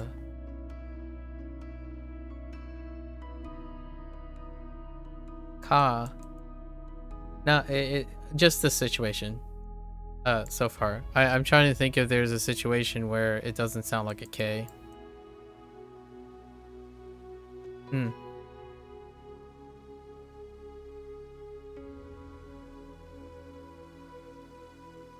It'd be fun experiment to have few characters you test your way of thinking on them if you ever want to test that, see how it goes and where it fails. That's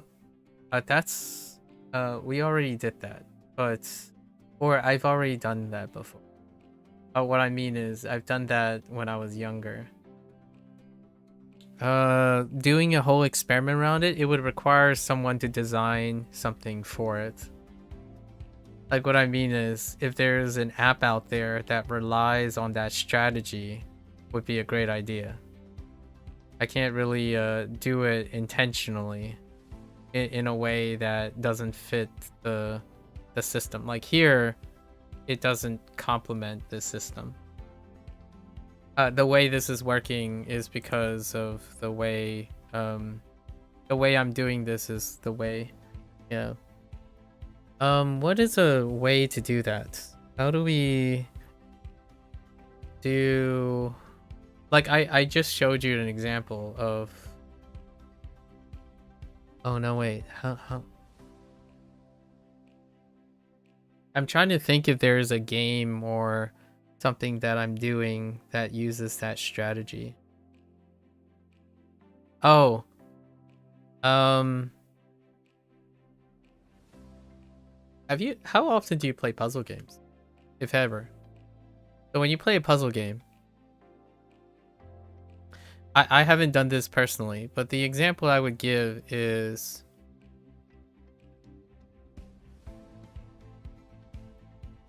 right, say you have a grid. What sort of puzzle game? Wordle? I mean, Wordle's fun. We can use Wordle as an example.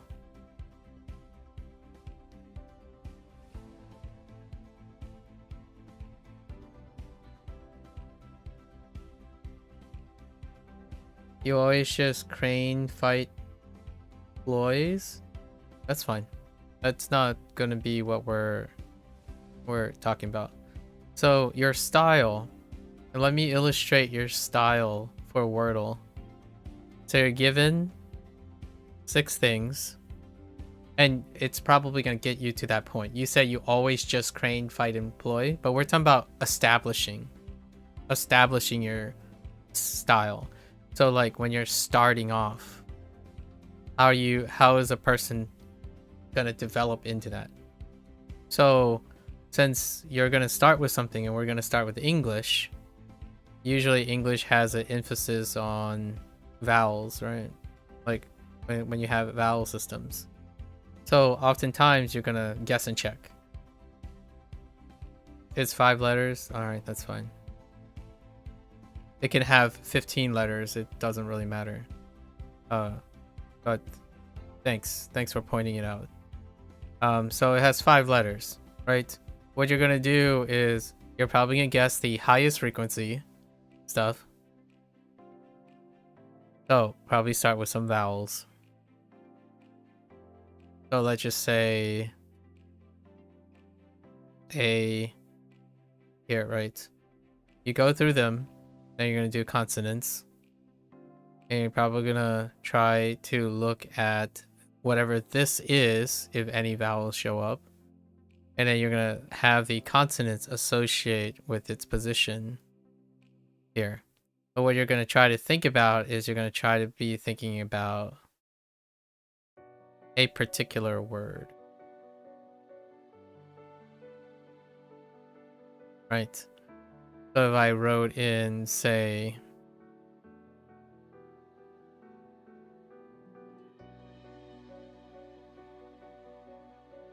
it's already really difficult for me to illustrate it because I don't think of it this way.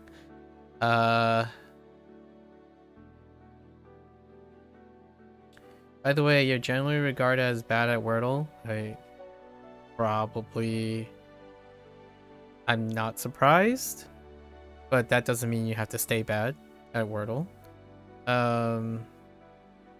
I think the way you have to go about it is going to take a really long time, and that's probably not going to be something you want to do. So, for example, if you're looking at this now, you're gonna start thinking about, oh well, what's a word that has a second letter on A? So you're gonna try to say like, okay, well, what's a 5-letter word with the second letter is A? Then eventually you get to a word, right? Like, say it's gonna be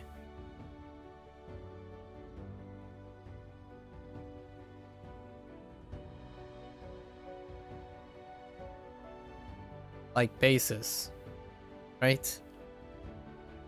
And the thing is, then this becomes the instance that you're gonna base something off of. So then you get your second word. Now we're on to the second wordle. And just so happens you're gonna do this bootstrap again, right? And it's gonna end up being A here, next day. So the likely chance is you're gonna have a higher propensity to try to test B and S's. This is the strategy that I feel would be the most generalizable. I think that's a starting position. And eventually you're gonna do with enough experience that you always start with a stock approach. So then when we fast forward to like 100 wordles, it's gonna be, all right, we're gonna start with some high coverage, right?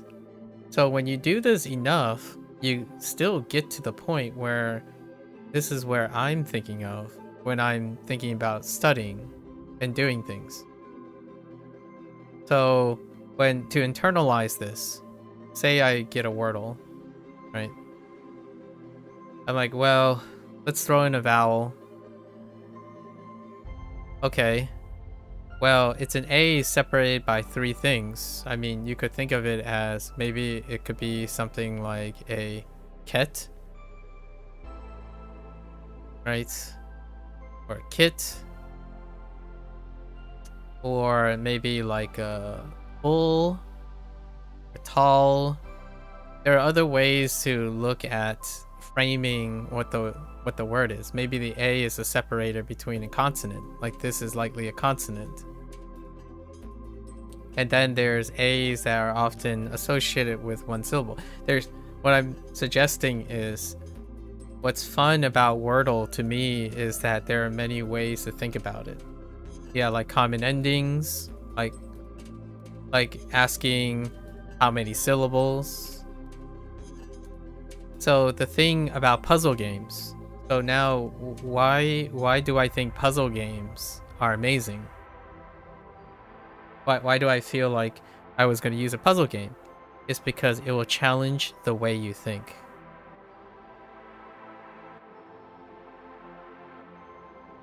And I think that's what you and I differ. We differ for purpose.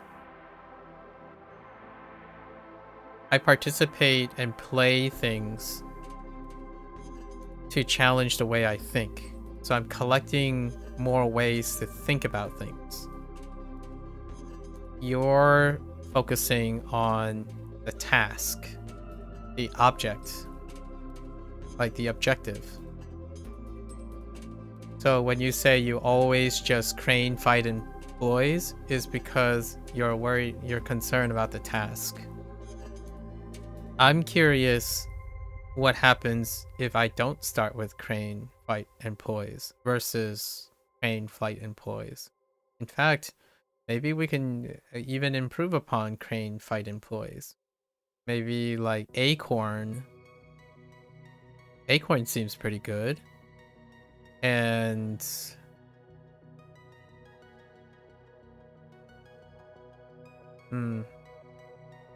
we need more coverage.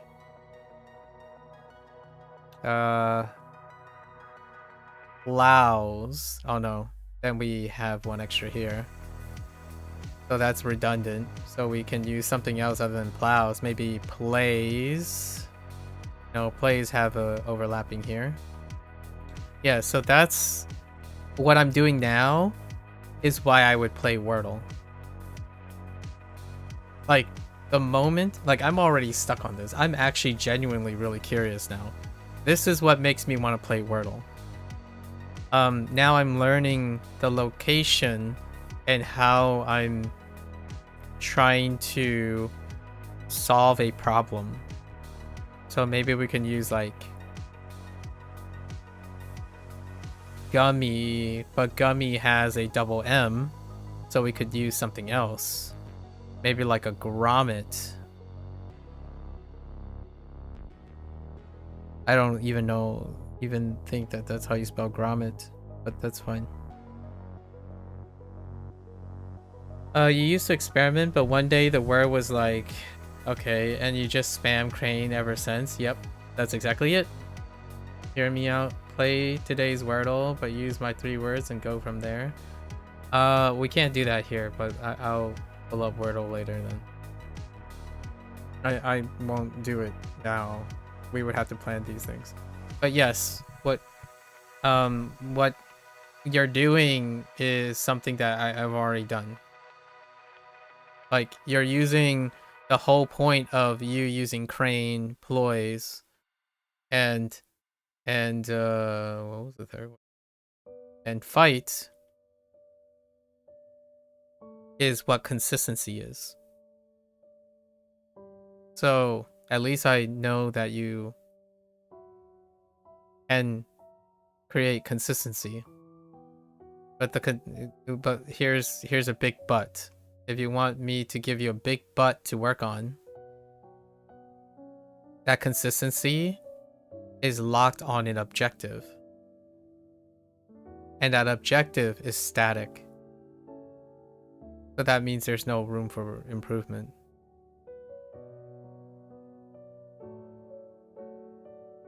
No room for improvement, no room for no room for improvement, no room for incentivize equals boredom.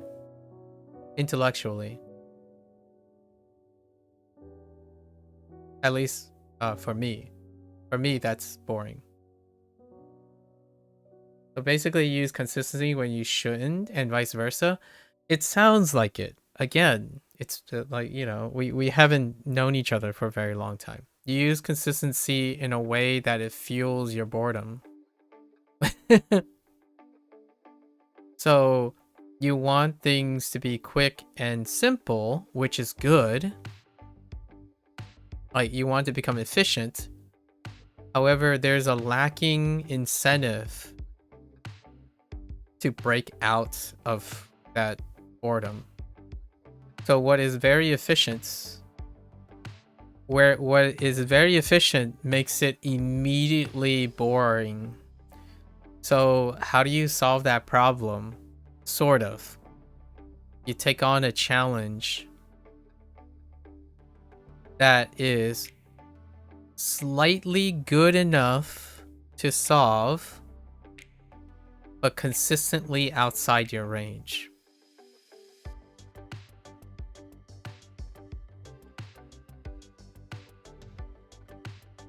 What does that sound like? Maybe talking to someone is probably one. Usually we're not going to use this because you already have social anxiety problems and whatnot and you don't like talking. So the other thing is what you said before, a competition with a friend.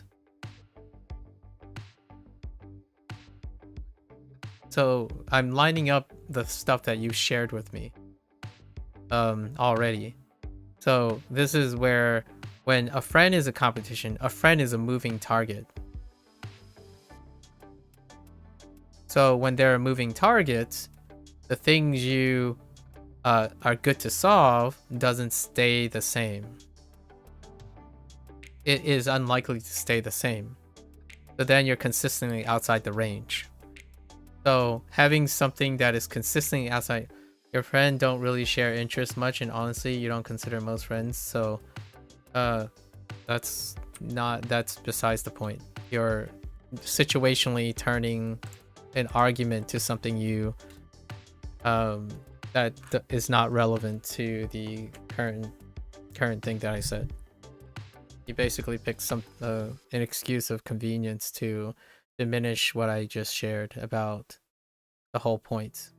Like really just completely past the point.